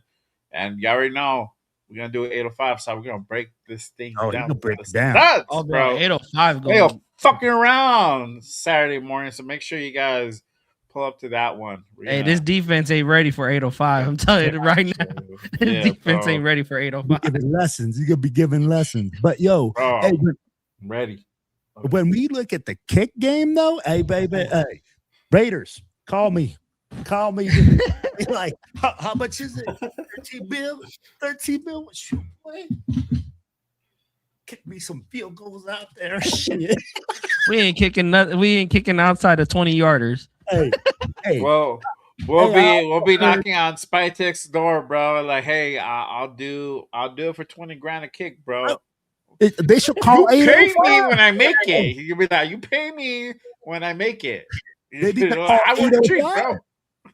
They need to call 805 ASAP, bro. I saw 805 in Nate's video, an LB Raider 10's video, stroking field goals. Call him. Because I'm telling, that was pathetic, y'all. I'll be like, hey, if we cannot get a field goal like this, I'm with Arnie. Call fucking. Why are we not calling Carlson ASAP? And I'll be like, we gotta call somebody. Yeah. And don't tell me that, oh, Joe DeCamillis has this this touch with fucking with Matt Gay. Because I mean, like, bro, this was horrid. The kicking game was horrendous. And Tokyo Toe, sayonara. Sayonara, bro. I'm sorry. I mean, like, hey, wahoo, we get, but bro, when you are that was bad. Guys, the kickoff, straight out of bounds, like Primo said. Are you kidding me? First kick of the night. This is the NFL, bro. Yeah. And you come out there and you stank that booty like that, bro. If you're on the bubble, you might as well just pack your shit. Yeah, I'm right there. The Tokyo Toe gotta go. Let's go, bro. Shout out to Desiree. The Tokyo Toe on that flight back to Osaka right now. That was close. They kicked him out of Vegas, bro. They didn't even take him to the room. He's like, straight to the airport you go, my friend. 4 hey, he squib kicked it. If that was right, wink, wink. Yeah, that's his excuse. He squib kicked it. He squib kicked it, bro. No, I'm like, I'm God, sticking to that story and shit. Oh man, but let's see here. Shout out to Bang Guy. GC the Raider. He says, "What's the deal with Carlson last year? What's his long snapper where they were teeing off on him?" Well, it was the long snapper that had a tell, but it was also the fact that Daniel Carlson missed some kicks, some crucial kicks at times. Yeah, he just wasn't himself last year. He had a really off year last year. So, the year before wasn't even like it was better, but not that much better. You know what I mean? Like, yeah, he's just been kind of progressively going downward. And I think because, we just see this awful kicking right now, we just want to be like, fuck these guys, just bring in somebody new. Bring back Carlson at this point. I think we just gotta, I don't know. I mean, Matt Gay's didn't thread the needle for me, and Matsusawa is a rookie. I mean, that's what you're gonna get to a certain degree. But yeah, at times they look pretty bad. I don't know if Daniel Carlson would necessarily be the fix for that. So yeah. Greg says we need to call up a World Cup soccer. Somebody from Spain, bro. You want to get one of my cousins out there, bro? Hey, where's 55-year-old Messi? Get me one of those fucking goalkeepers that are like 100 years old. Yeah, like give me one of those guys, bro, that can launch it to the stratosphere. Shout out to OC Nation. Appreciate you pulling up, my guy. He says the D tackle play was the worst performance of the game. Oh, all right, y'all tell me. Yeah, let everybody have it. Primos, I'll go back to you, my friend. Yo, Will, we talked about it at Raiders Unfiltered, man. Pressure up the middle. That is what we needed to see. Where was it? Where was it? Where was us stopping the run? Getting gashed through the middle. Everything that I've highlighted that we can do well and that we needed to work on, I didn't see it get better, and I just seen something get worse. Mm-hmm. I seen that we couldn't stop the run. We couldn't generate any pressure, and we just let Minshew. I don't even know who their backup to the backup is. All quarterbacks were serving, like, literally having, making dinners, calling their wives, making sure they're getting the Vegas, reservations all ordered up, and they're like, oh, hold up, let me make this pass real quick. Where's the pressure at from our defensive tackles? Like, and the DEs, Crawford. Yeah, you got that motor like Max, but bro, you are over pursuing like Max. Like, he over pursued on, I think, 2 sacks. He had 2 sacks, and I think one was a whiff on a run. And it's like, bro, 3 times you're over pursuing and you're missing the tackle. And it's not a good look with our defensive line. Again, these are backups, but Here's why I get worried is because injuries happen. The depth is where I really want to see improvement, and right now I don't see us. We don't have really good depth. The problem is the starters did well, but what happens when our starters go down? Mm-hmm. Like that's where I'm worried because I did not see any depth that really made me feel confident that hey, next man up mentality, I think will be good. But I'm worried if a Tonka Hemingway goes down or an Adam Butler goes down. I would not have any confidence in our second stringers and our third stringers. Very, very Right. disappointed from them. Yeah. What are your thoughts on the trenches, the defensive trenches tonight? The D tackle performance.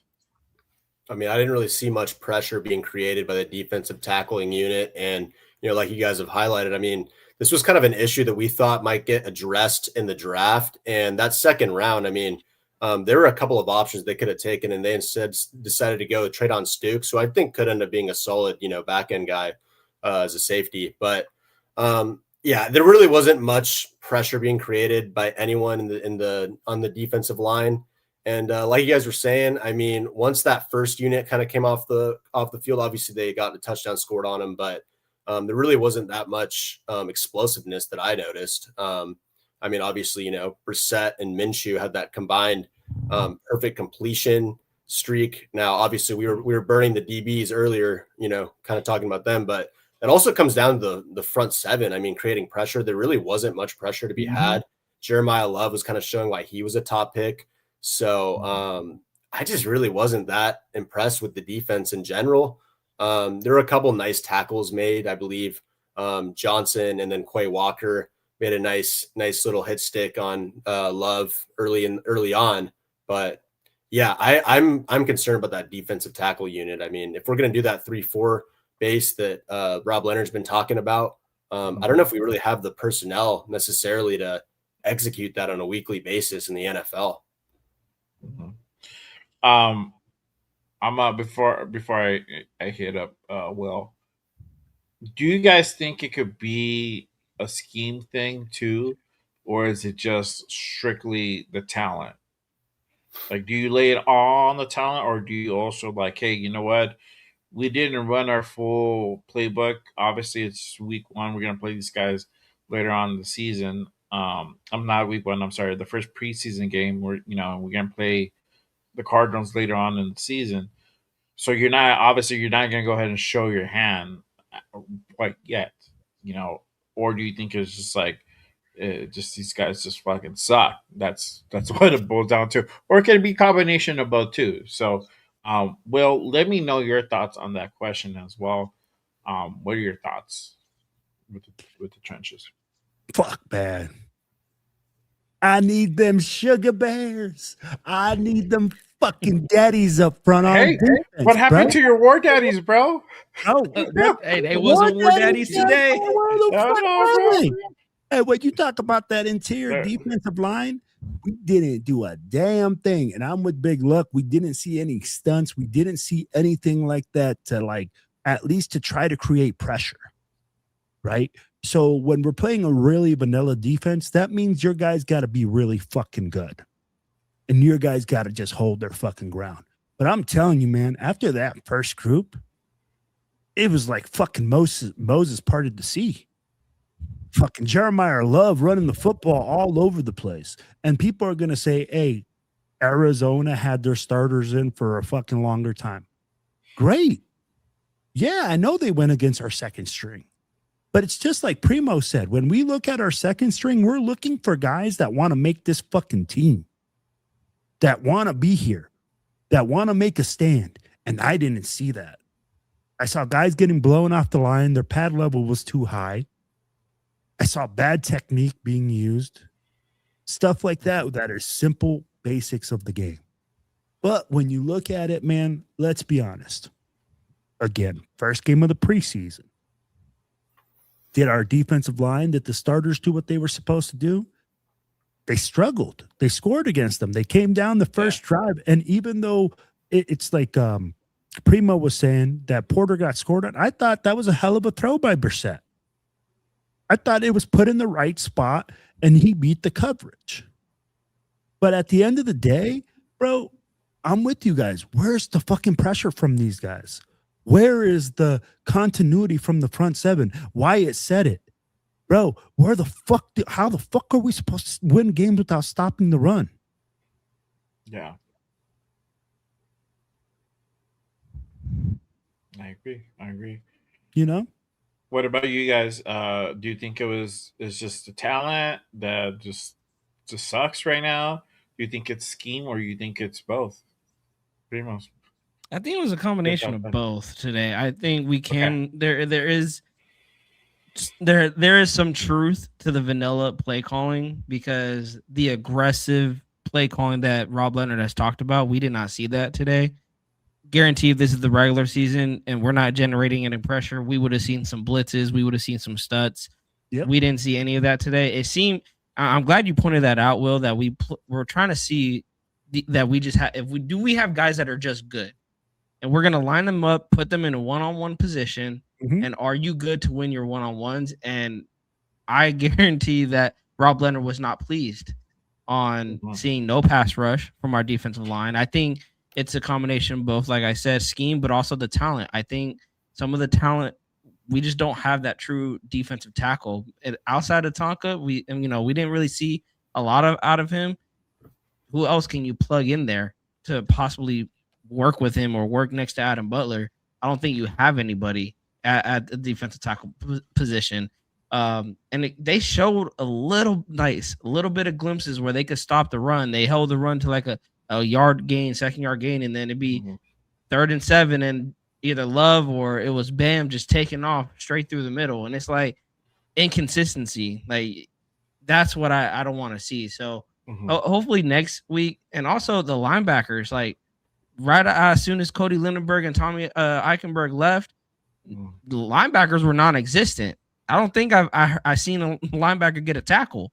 It was either the defensive tackles stopping it for a 1 or 2 yard gain, or secondary having to chase down the open runner.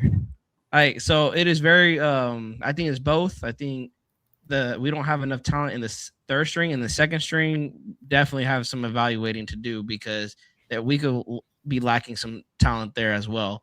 But I do believe it's vanilla. Hopefully we can see a little bit more next week since the Texans, we don't have them this season. So hopefully we can see if Robbie Leonard wants to open up the playbook just a little bit more. Yeah. I don't know if they would, bro, just because it's just. Yeah, it's still preseason. It's still preseason. It's going to be out there, and teams are going to be able to go ahead and study it and prep for it.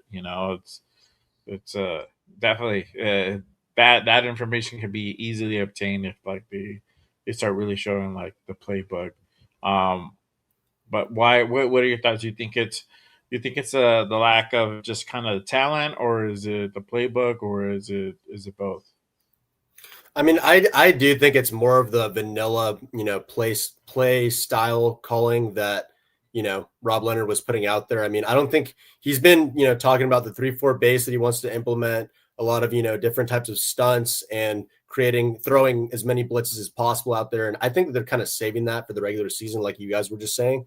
They spent a lot of money on this defense in free agency. I mean, they had the most cap space in the NFL, and they tried to address as many positions as they possibly could. They also invested a lot of draft capital into the secondary. But I do think it's more so the vanilla play calling than the lack of talent. Now, there definitely are some areas on the defense when you look at the depth chart that are a bit concerning. That defensive tackle position. I mean, JJ Pegues, I mean, he made a nice tackle towards the end in the second half, but it's like, I don't know. I really wanted them to take a defensive tackle in that second round. I don't know how you guys felt about that. We were pretty much on the same boat, bro, and we we were a little bit shocked because I saw once a trade came up, it was just like we lost McDonald. That's what it ended up. I already knew it. I almost died that day. Jason Downs called it too. Yeah, he was just like that day. Traded away Kenny McDonald. I'm like, well, it looks like that, but I don't know. Maybe if we're lucky, somebody else gets picked. But no, they didn't fuck around. And we're going against him next week. yeah. So we'll see. I heard he's doing well. So we'll see how that kind of looks out.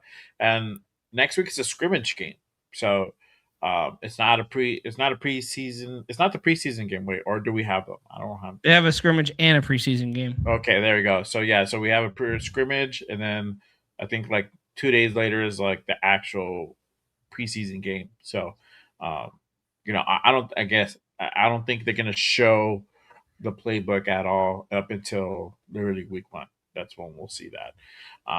But let me ask you guys this: who do you guys feel are the winners for today's game?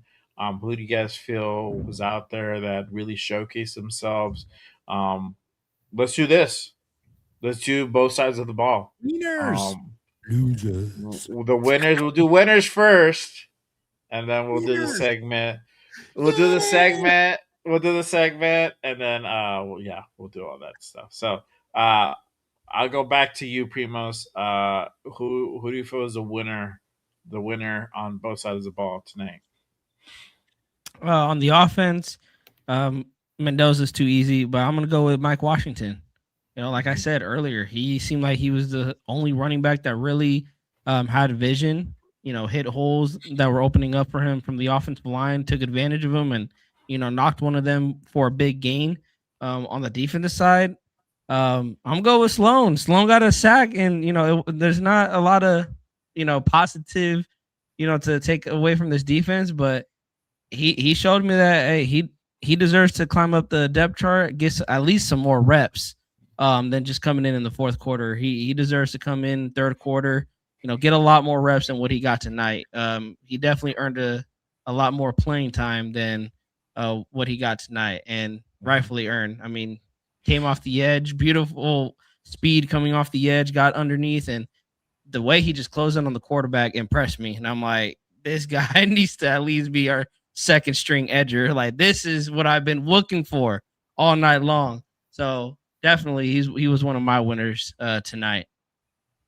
Okay. There you go. I know you gotta run, bro. So I again appreciate you pulling up, rocking with us on this post game show.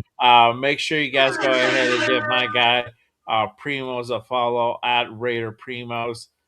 So make sure you guys go ahead and tap in with my guy. And you got Wednesday nights, right? You pull up Wednesday afternoon. Yeah, we're gonna be doing another preview next week for Texans and Raiders. There you go. So make sure you guys go ahead and stay tapped in with my guy Primos, and then obviously he's going to be with me on Monday for Raiders Unfiltered, and we're going to go ahead and break down this game and then start preview the following week's game as well. That week's game as well. So we'll go ahead and chop it up and everything that in between that happens from now till then. So make sure you guys go ahead and tap in with my guy. But appreciate you, brother. Appreciate you guys. Have a good night, Nation. You too, brother. Free balls. Fucking love you, bro. Love you, man. Love you, bro. Love you, bro. Love you, bro. Fucking why it's like these fuckers. These guys are fucking like crazy. What did I get myself into, bro? He's like, what did I get myself into? Man, look, bro. I just say like, y'all ain't ready, homeboy. Get to walking. Just kidding, bro. It's a bit silly. But what are to that effect? Who do you feel like is the winners from this evening's game? I mean, I'm just going to take the easy way out on the offense. I thought Mendoza was a winner tonight. I mean, obviously, he had super high expectations coming into the game, riding into it, being the number one pick and all. But I thought that he executed Kubiak's offense pretty efficiently. Now, there were definitely some ups and downs, but I really liked what I saw at the end of the day. And I think we're going to look back at some of those throws. That one where he hit Benson, I thought he had good, a couple good connections with Benson and all that hype we've been hearing about Benson in camp. I think Mendoza is going to, he's coming up with him because obviously Benson was taken under the Kubiak regime. So it was good to see Mendoza get out there. I thought he looked really calm under pressure, and he showed off a little bit of that mobility that he showed off in Indiana, which made him the Heisman Mendoza. And so I'm just excited to see him. I think obviously you could feel the energy just radiating off the TV watching the game from the fans out there in Allegiant. And then in terms of defense, I mean, there really wasn't anything that really stood out too in depth. Obviously, the starters looked solid. I thought Quay Walker made a couple of nice tackles. Teron Johnson had that penalty, but I thought he also made that really nice open field tackle. I believe it was on, I can't remember which wide receiver it was for the Cardinals, but I think that's why they brought Teron Johnson in to give them some flexibility in the defense and create more tackles on the back end. Right. And then I hadn't even heard of this guy before, but Patrick Johnson, I mean, he put on a bit of a show towards the end. He had that other sack opposite of Kean Sloan. He also accumulated 4 tackles, so maybe he could give them something at defensive end. Now, I know it was against the Cardinals' third string players, but the Raiders could use all the help they can get on that front seven, and, you know, maybe Patrick Johnson could end up, you know, cracking a roster spot and going from there. Yeah, for sure. There you go. Fucking well. What are your thoughts? Who you feel is a winner for tonight's game? On both sides of the ball. Let it rip. Our first winner is gonna be Jack Bash, bro. Jack Bash is definitely a winner tonight. He shut me the fuck up. Everybody was like, "Oh, where's Jack Bash at practice? Jack Bash ain't done nothing." But Jack Bash catches you a touchdown. Jack Bash catches you a first down, and he's looking good. So when you talk about a winner, in my opinion, it's going to be Jack Bash. And if you look at the offensive line, it's going to be Trey Zoom. Trey Zoom looked good. Oh yeah, see, I was like, are we really gonna go ahead and go the whole show without you mentioning your hey, your fucking Hey, you better call him Mr. Zoom, Senor Zoom around here. You know what I mean? What I'm talking about. Hey man, that sexy war daddy, he had a hell of a game. And that makes me excited because that means that we're going to be able to fucking put him in a plug and play situation where I can run the fucking football. And if DJ Glaze is fucking up, we can put in that young man in there to do shit. You know what I'm saying? So it's an exciting time. So those are my 2 winners on offense. And on defense, man, fuck. That's hard. That's hard, right? Because let's be real. Like, our defense was pedestrian. It wasn't very good. But I'm going to give you guys a name, and he just mentioned it. Sion Sloan is a name that I repeatedly keep hearing in practice. Yes. I keep hearing it in the game. And there's just dudes that are made to play some motherfucking football. Yeah. And he just seems to be one of those dudes. So to me, Sion Sloan, defense, you're a winner. There you go. So, there we go, bro. There you go. For me, you know, I'm gonna put this out there. Y'all ain't even ready for it. Hold on. Let me play the fucking clip. What's my thing? Y'all ain't ready, homeboy. Get to walking. Malik Benson. There you go. I put it out there. Malik Benson, I feel, is a winner for this offense. Outside of Fernando Mendoza, I feel Fernando, along with Kirk, that really good showing. Fernando was 10-16. He had 96 yards, and obviously that touchdown pass to Jack Bash.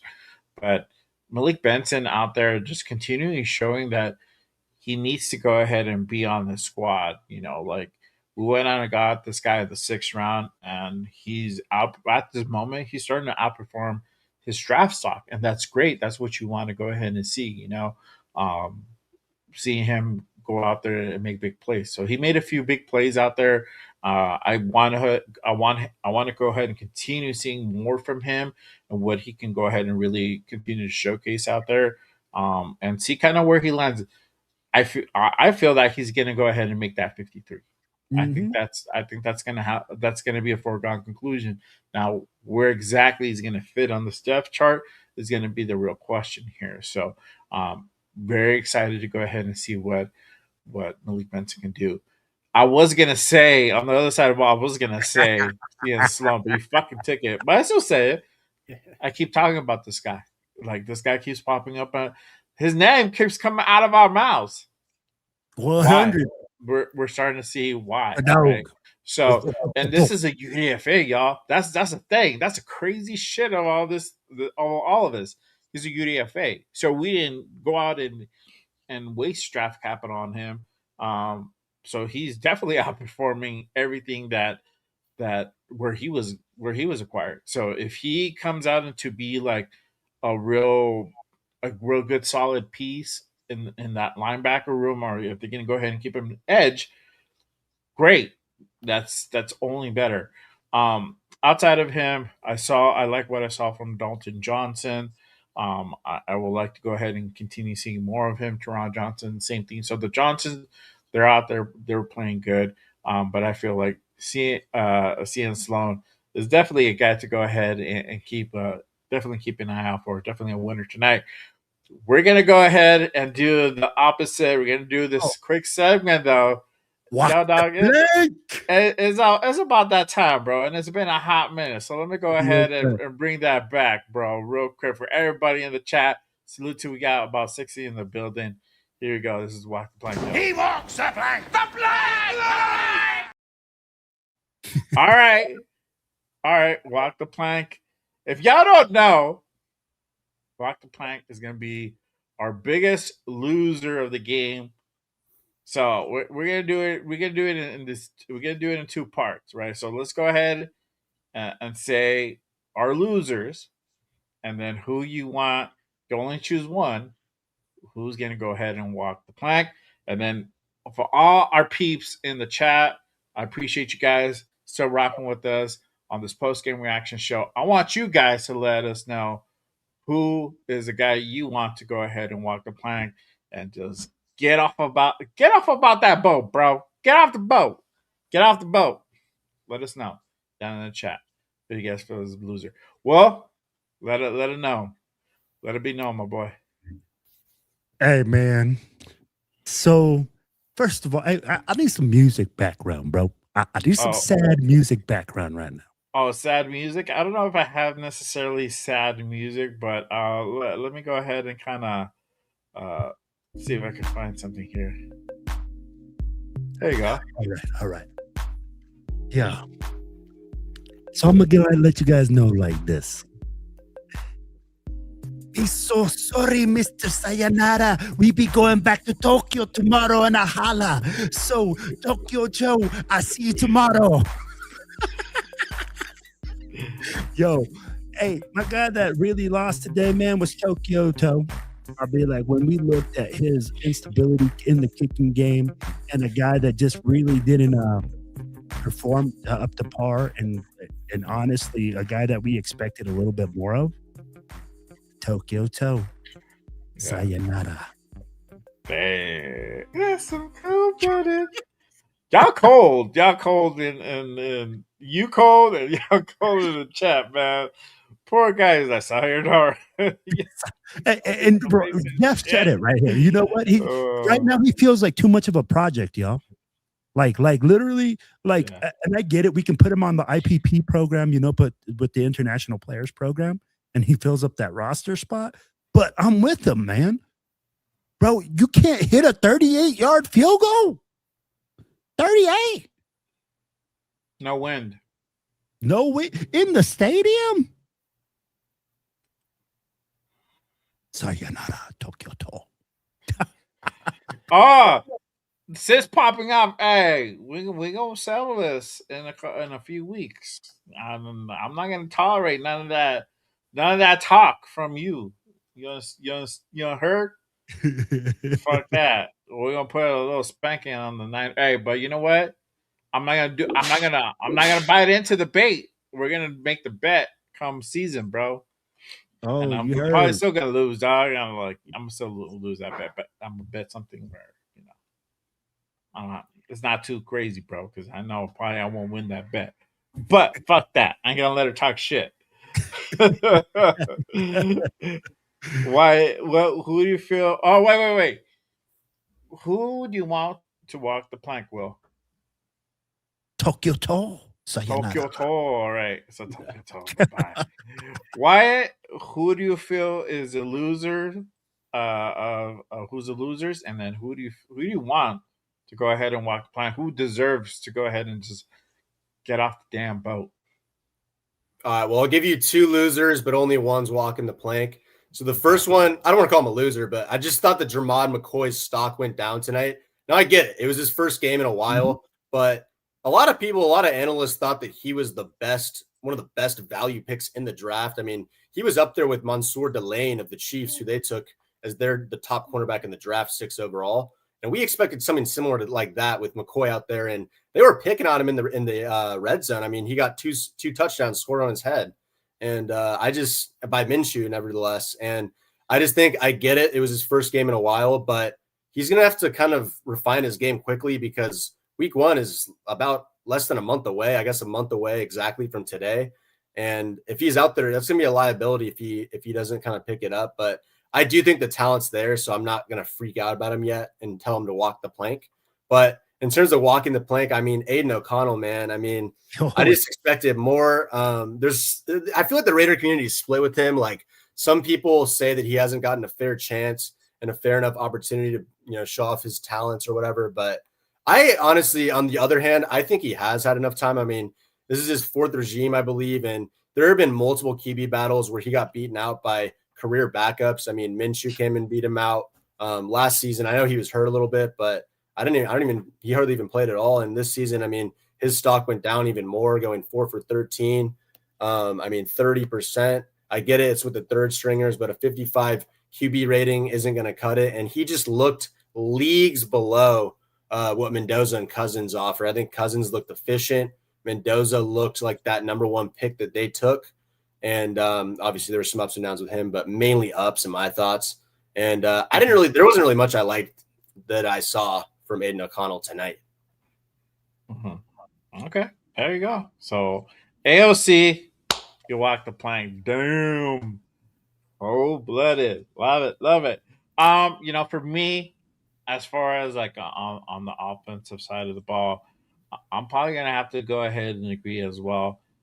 AOC really didn't cut it today. Yeah, he wasn't good, and I'm not even surprised from what I saw because that's what we normally see. That's something I saw with my own 2 eyes from Aiden O'Connell before, so it's not too much different. On the man on the defensive side of the ball, I mean, I could name names. Honestly, it's between Jermon McCoy and Zeke Masses. Those are the kind of the 2 guys that I feel were probably the biggest losers of tonight. Obviously we had issues all around the defensive side of the ball, but with those 2 guys, just Jermod getting cooked, and then Zeke Masses just looking like a D2 starter. Like, come on, bro. You're better than that. So could have been the performance night. Probably. We'll see. We'll see what they do come the scrimmage game. We'll see what they do the following preseason game with the Texans to see how they go ahead and bounce back. But I feel like those 2 guys are the losers. If I have to go ahead and send somebody to walk the plank, and I hate to say this, I'm gonna say Jermaine McCoy, but I'm gonna say it like this: you gonna walk the plank, but I'm gonna I'm gonna send his ass to life raft to teach him a lesson. Like, look, motherfucker, don't be playing like that no more. Better get it together, damn it. No, in all reality, yes, I think he was just probably the I think next to AOC, the worst performing player from tonight.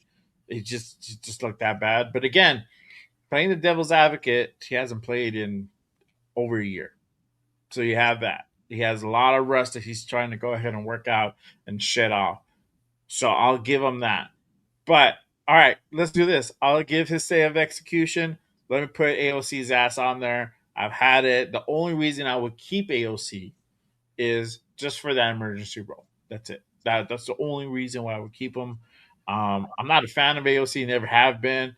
I like the kid, but we are not going to go ahead and build a winning franchise with him. Let's face facts, y'all. But it's okay. Sometimes you can't convince everyone, and that's okay. They want to go ahead and keep that opinion. Not mad at that. But I feel with at this point with AOC on his final year of his contract, on his rookie contract, it's probably going to be the last we see of AOC. I don't know if he necessarily gets put on a trade from now till October. It's going to be kind of a little bit hard to kind of move him unless you like pair him up with a different player and then you package that deal. I think that would work out a little bit more sweeter. But I think for the time being, I think he's going to go ahead and still be part of the team. He's probably going to be on the practice squad if they decide to go ahead and just run with two quarterbacks, and that's a big decision.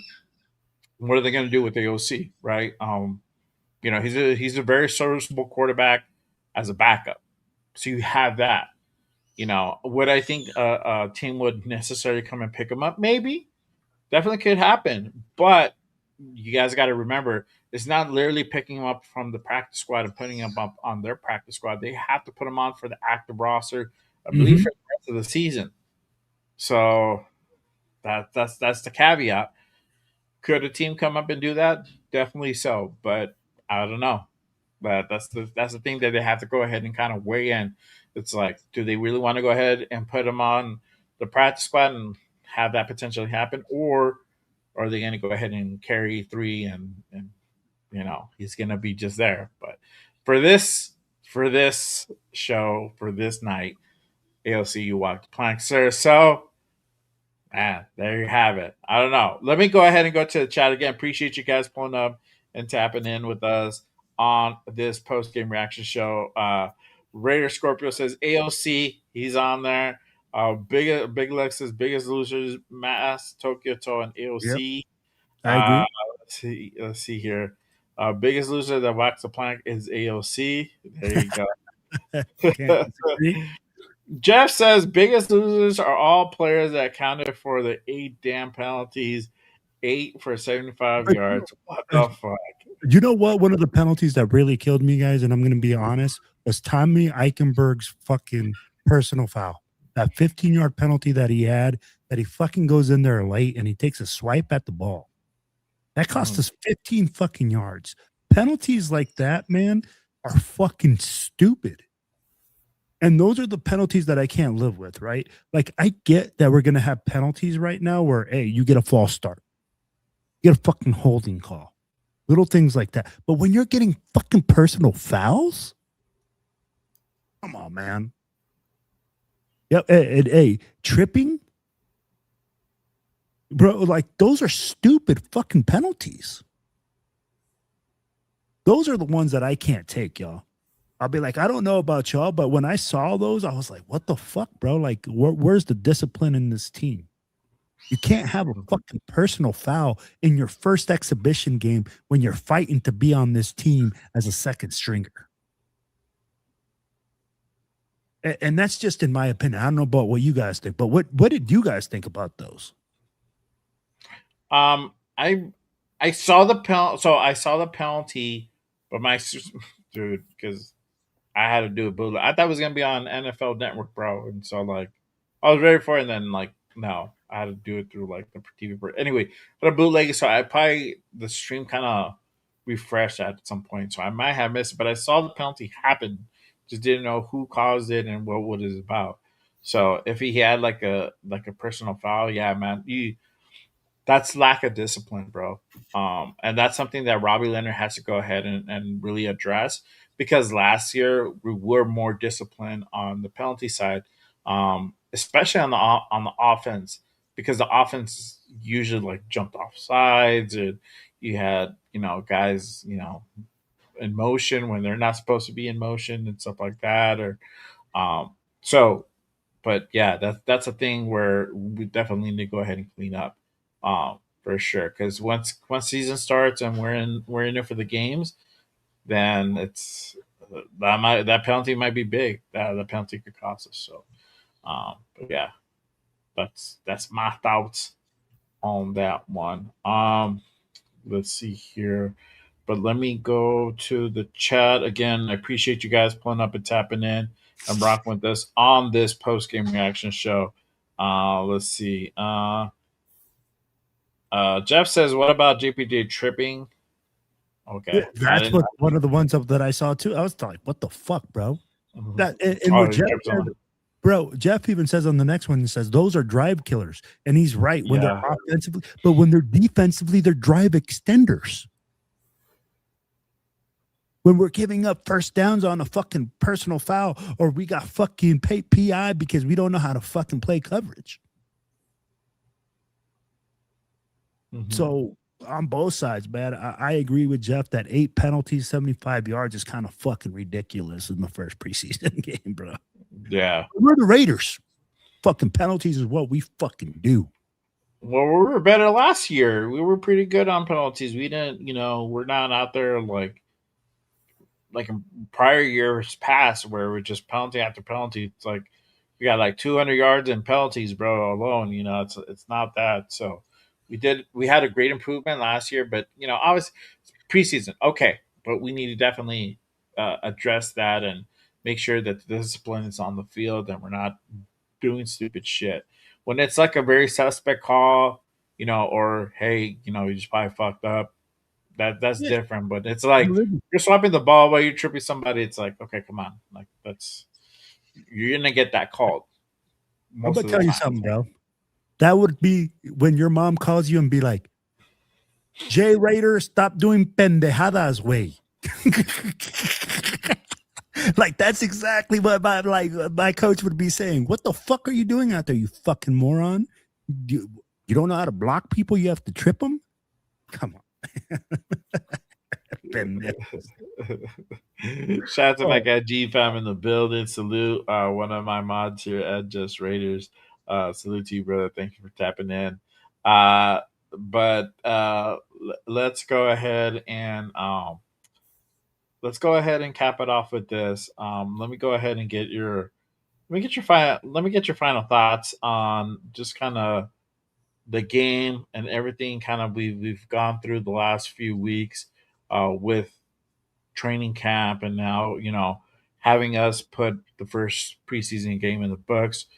What is your overall thought with this team? What would you like to see this team improve moving forward? And who do you guys feel is still the guy to go ahead and look out for that can go ahead and really shake up this team? I'm not gonna do you first anymore. Will, I'm gonna go with Wyatt over here, man. Let my man's over here go ahead and get it on down. Go with age before beauty. There you go. Yeah, I mean, my biggest But takeaway not was that beautiful. we have a competent offense, it seems like, this year. So I come away from this week one optimistic in terms of, Kubiak is here. He's going to make a difference on offense with his play calling. And we have not one, but two signal callers that I think Raider Nation can kind of put their trust into. I mean, they're both good in their own ways.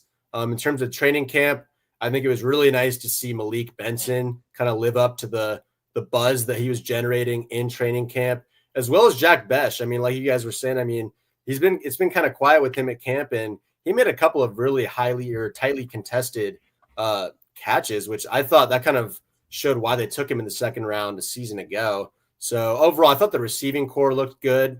Offense in general looked good. The offensive line looked better, only letting up 2 sacks in that one. Like Primo said earlier, it was because Mendoza held onto the ball a little bit too long in the red zone. But yeah, penalties need to get cleaned up. Special teams kicking looks a little suspect. And I think the entire defensive unit as a whole, if you were to ask every one of those players on that defense how tonight's game went, they probably wouldn't be too happy about it. Just obviously it was vanilla play calling on Rob Leonard's part. But with all the big names they signed in free agency and, drafted as well, it's going to be a work in progress, it looks like, with the defense. But overall, I'm excited about the offense and a little bit anxious about the defense after seeing this game tonight. Okay.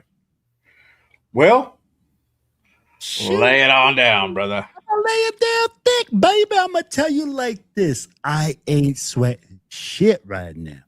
I know that a lot of people are out there right now going, "Oh, we lost to the Cardinals, and we can't do this, and we can't do that." Baby, when did you see this team score 14 points last year? That's what we averaged, I think, was 14 points, right? Like a game or something like that. But I'd be like, really, we didn't get 14 points a game. These guys, the starters came in, they were efficient. Bro, the starters played one fucking drive. Like, this isn't our starters, right? This is our backups. But are there cause from concerns? Absolutely. But nobody said we're going to go to the fucking playoffs this year. Everybody's Not saying me. we might win 6 games. We might win 5 games. But Not me. Wyatt said we might only win 3 games like last year. That's more on par, dog. Right? I agree with that. Jeff is like 3. Jeff is like, I'll be surprised if we win 3.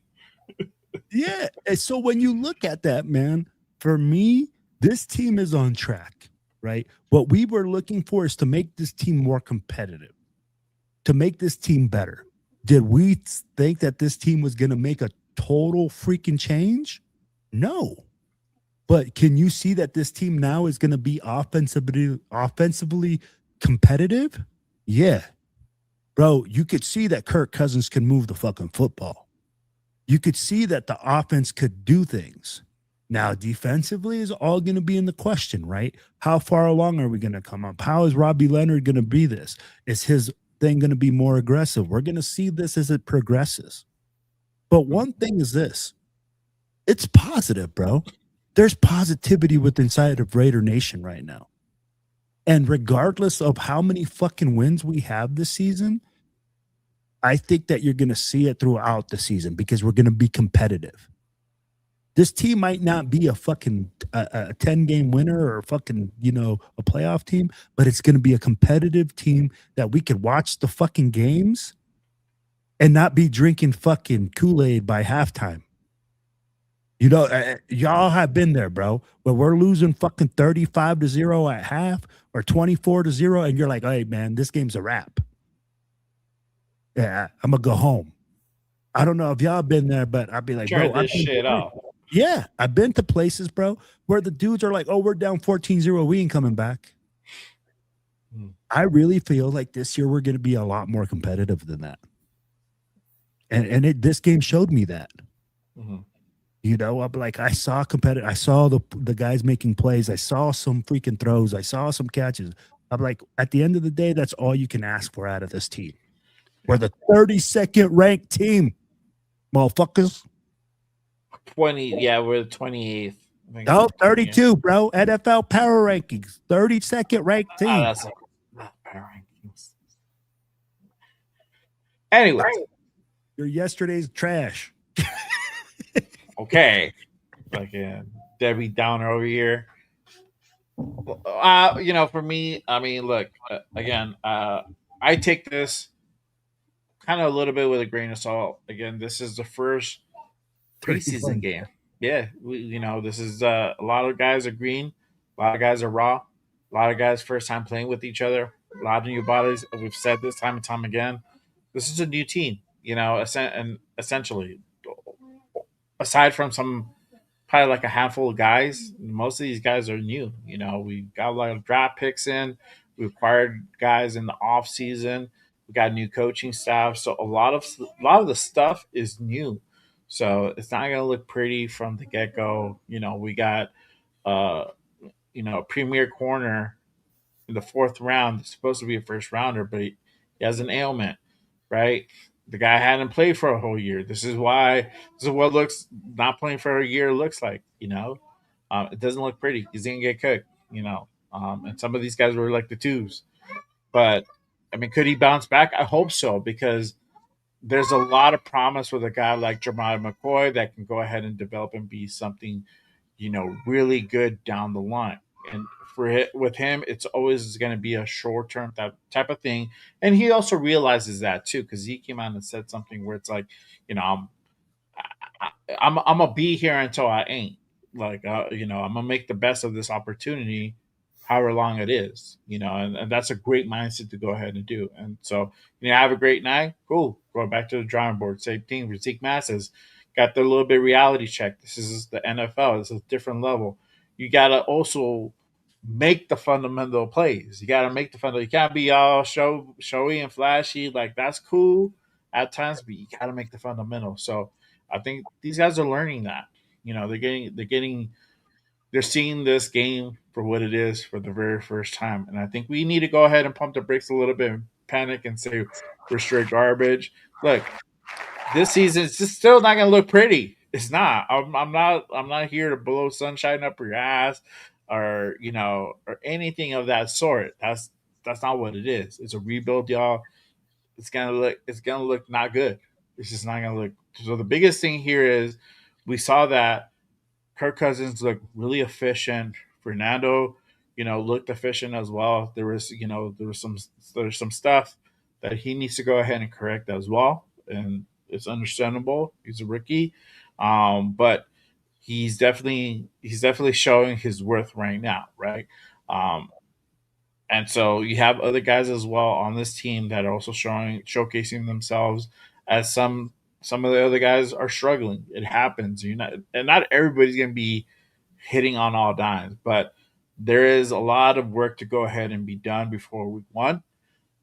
This defense needs to go ahead and really go back to the drawing board and work on a lot of basic shit, to make sure a lot of the stuff is cleaned up, right? Again, we're also seeing a lot of personnel out there that's going to be competing for jobs. So sometimes it's not going to look pretty at all, right? You guys take it. You guys make it whatever, however you guys want to go ahead and take it and make it. But just keep that in mind. You have guys like Jermon McCoy, you have Zeke Masters. These guys are rookies. These guys are going to make mistakes. These guys are not going to look good at times, But this is the moment where you want that to happen.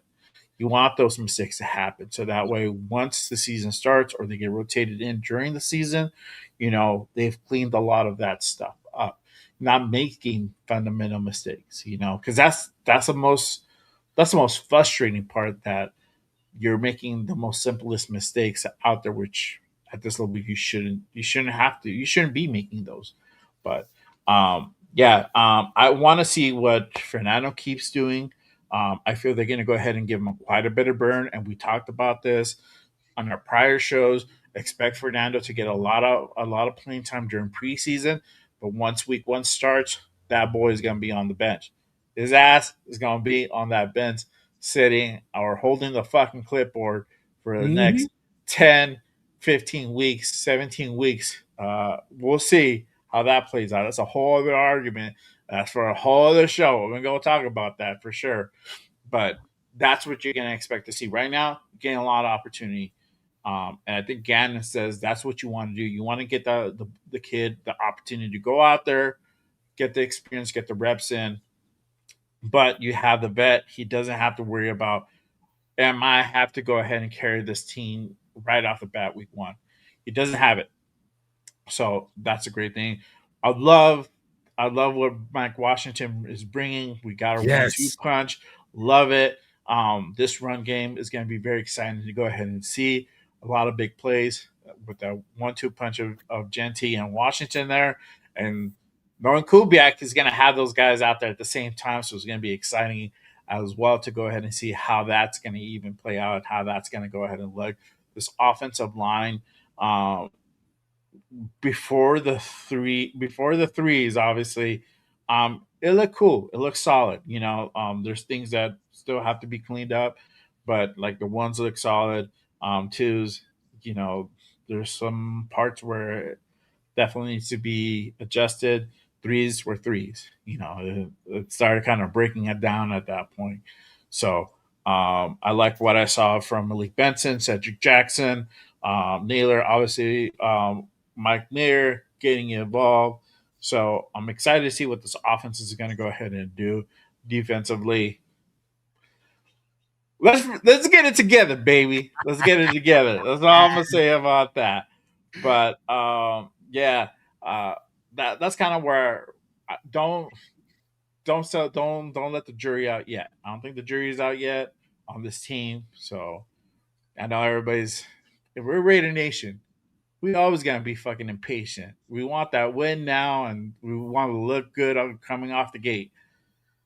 It's just not gonna be that thing this year. So next year, those things are more warranted. I feel this year got to give a lot of latitude, a lot of leeway. So we'll see. Yeah, and like my guy Alex says, uh, Meredith at center's not that good again. No, no, no. Exactly, bro. So you're like, That's talking facts, again. bro. Oh man, but yeah, what do you say? Be to stick with these stuff. There you go. But yeah, man. You guys got anything else? Anything you guys want to go ahead and hey, this is the post game reaction show. Bro, Anything honestly, you guys want to get off your chest? it's preseason, bro. It's the first game of preseason, guys. Pump the brakes. Let's see what else happens during this preseason. We know that there's going to be some overreactions, some underreaction. Mitchell Rentz right now is already telling us how the freaking Raiders are going to start making moves to get the number one wide receiver. Clickbait is coming. But what I will tell Raider Nation is, hey, you know it, bro. Clickbait is coming. But what I will tell you like this, Raider Nation, be patient. Watch the rest of the games. Let's not overreact to this. Let's see what happens these next couple of games. The big game in the preseason for the Raiders is going to be Houston. That's the game, that's the game we really need to look at and evaluate. And then we can really be like, hey, this is what needs to happen. But until then, man, I know that we're all going to overreact. We're all going to be like, hey, this team sucks. This team's great. This team's whatever. It's preseason. But, hey, man, make sure that you guys catch us on Monday on Raiders Unfiltered. There you go. Thanks for getting that right. Hey, 6 bro, look, the Rebels Report. I'm trying to give the time. I'm trying to give the time right now. Why are you getting in my segment?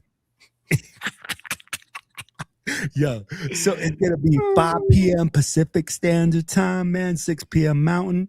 Then we're gonna be on Tuesday night with my boy, the legendary 401 Hollywood Raider Jeff. I got my boy Cheeto Linus. I got my boy LV Raider 10 for the Most Notorious Podcast. We go live at 7 p.m. Pacific Standard Time. And then next Thursday, man, we're gonna be live with the Silver and Black Radio Podcast. You're going to see my boy Wyatt again. We're going to be going live. We're going to be answering questions. We're going to be talking about everything going on next week. So make sure that you guys stay logged in, man. And hey, until next time, shoot, boy, nothing but love to all of you guys. Thank you guys so much for being in the chat. Thank you guys so much for just giving us your attention for these past 2 hours, man. Yeah.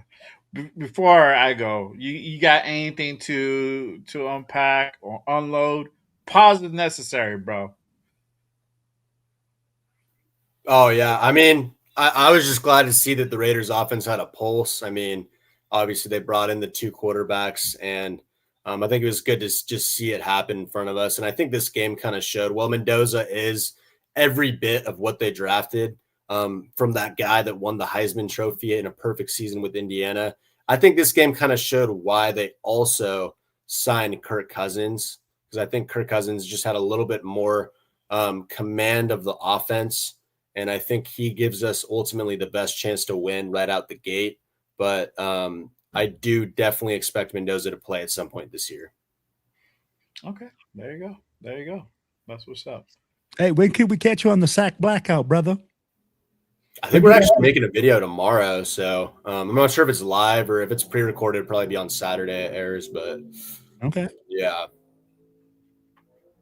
There you go. Yeah, for me, I think it's just the jury's not out on the team yet.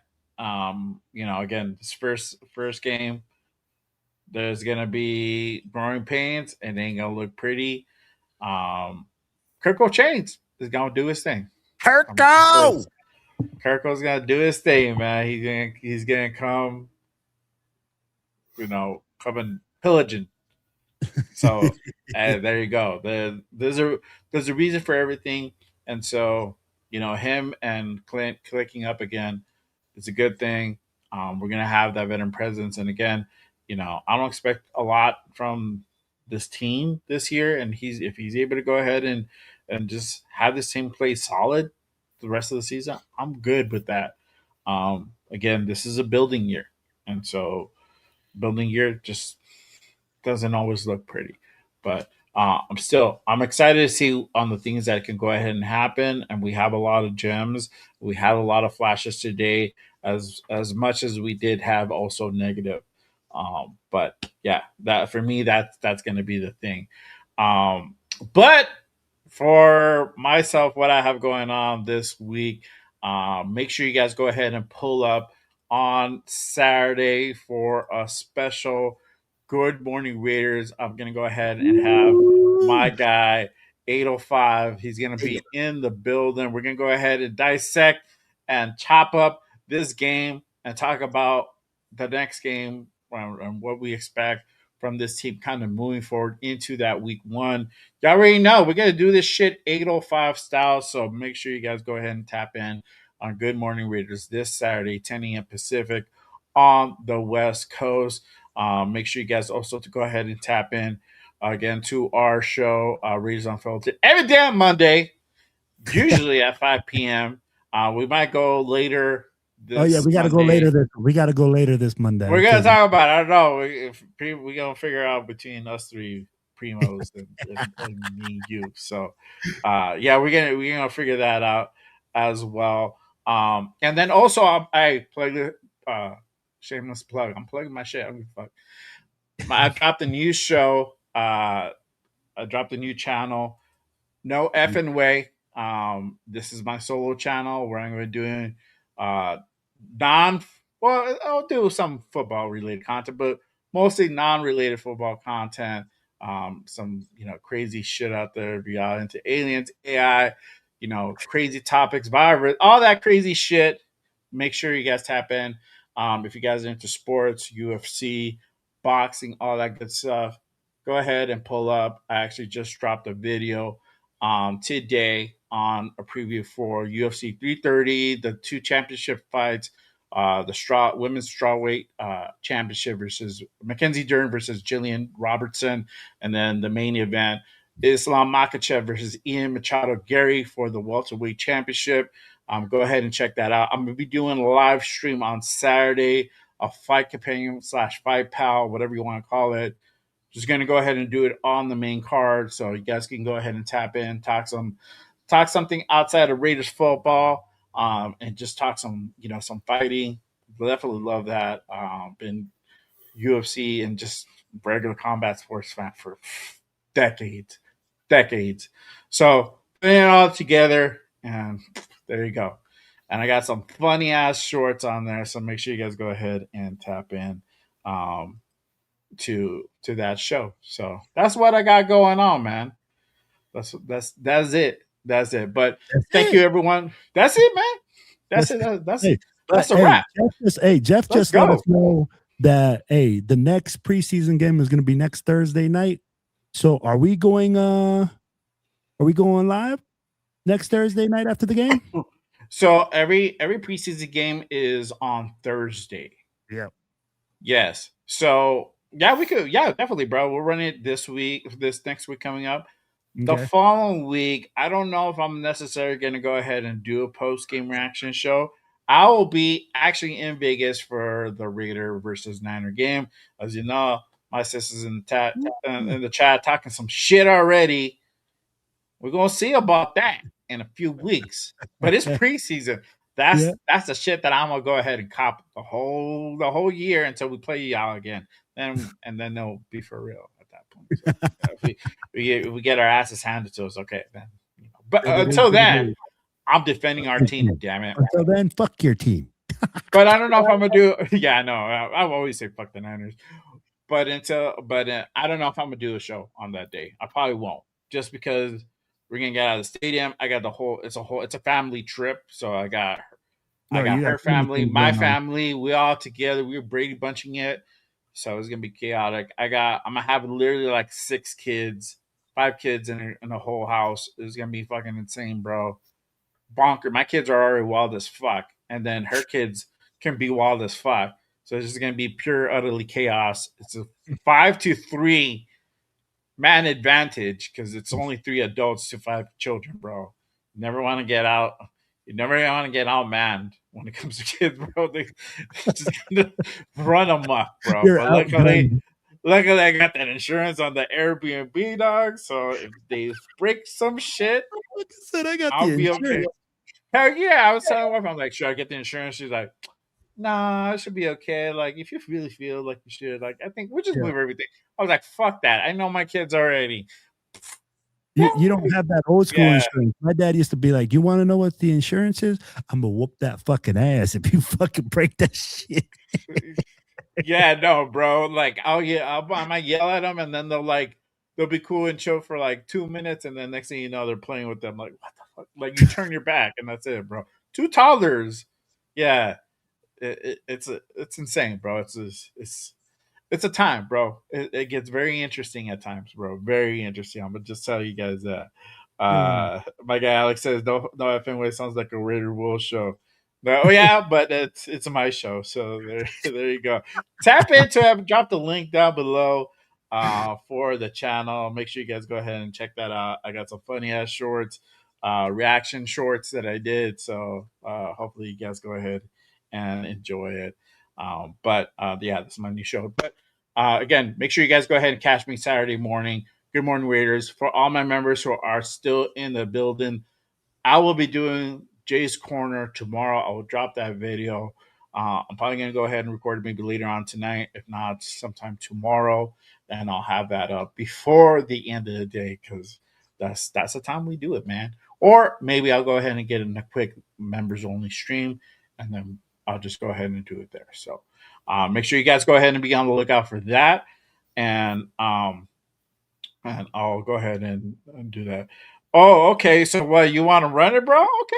Hey, Yeah, your sister wants to run it. You see, she wants to run it, bro. We want to do a post reaction show right after. I'm down. Damn. She wants to be the opposing team, bro. She wants to go ahead and represent her Niners. Okay. You're feeling froggy. You want to go ahead and dip in your big toe? Okay. All right, we can run it. I'll bring the laptop, bro. We got the internet at that crib, so we'll make it happen. All right, so we'll probably still do a post game reaction show. It might just be much later because we're gonna drive there, and by the time we get back to the Airbnb, it might be a minute. I don't know. We'll see what happens, but I'll let y'all know. That's why you guys gotta go ahead and hit that notification on the channel for sure. There you go. See, Alex says Niners already leading the league in injuries, so there you go. It don't look too good. Other than that, appreciate you guys. Again, if you guys haven't done so, hit that like, hit that subscribe button on the channel, on the show, on your way out. Again, I'm trying to go ahead and get to that 2,000 mark. We almost there. We're about like 350 away, somewhere around that mark, 360, somewhere around there. We're getting there. But make sure you guys hit that like, hit that subscribe button on all the channels you saw here today. But thank you guys for pulling up, tapping in, talking some shit, having a laugh. We will see you guys next time. I will see y'all on Saturday morning with my guy 805. So make sure you guys go ahead and pull up to that one. Until then, nation, love as always, and always remember, just Raiders, baby. We're gonna be outro this mug. Should I play the long outro or the short outro? Let's get the fuck out of here. Let's do the short outro. All right, y'all. Peace. J-Ray, the creator with the killer content, hot takes and the dopest.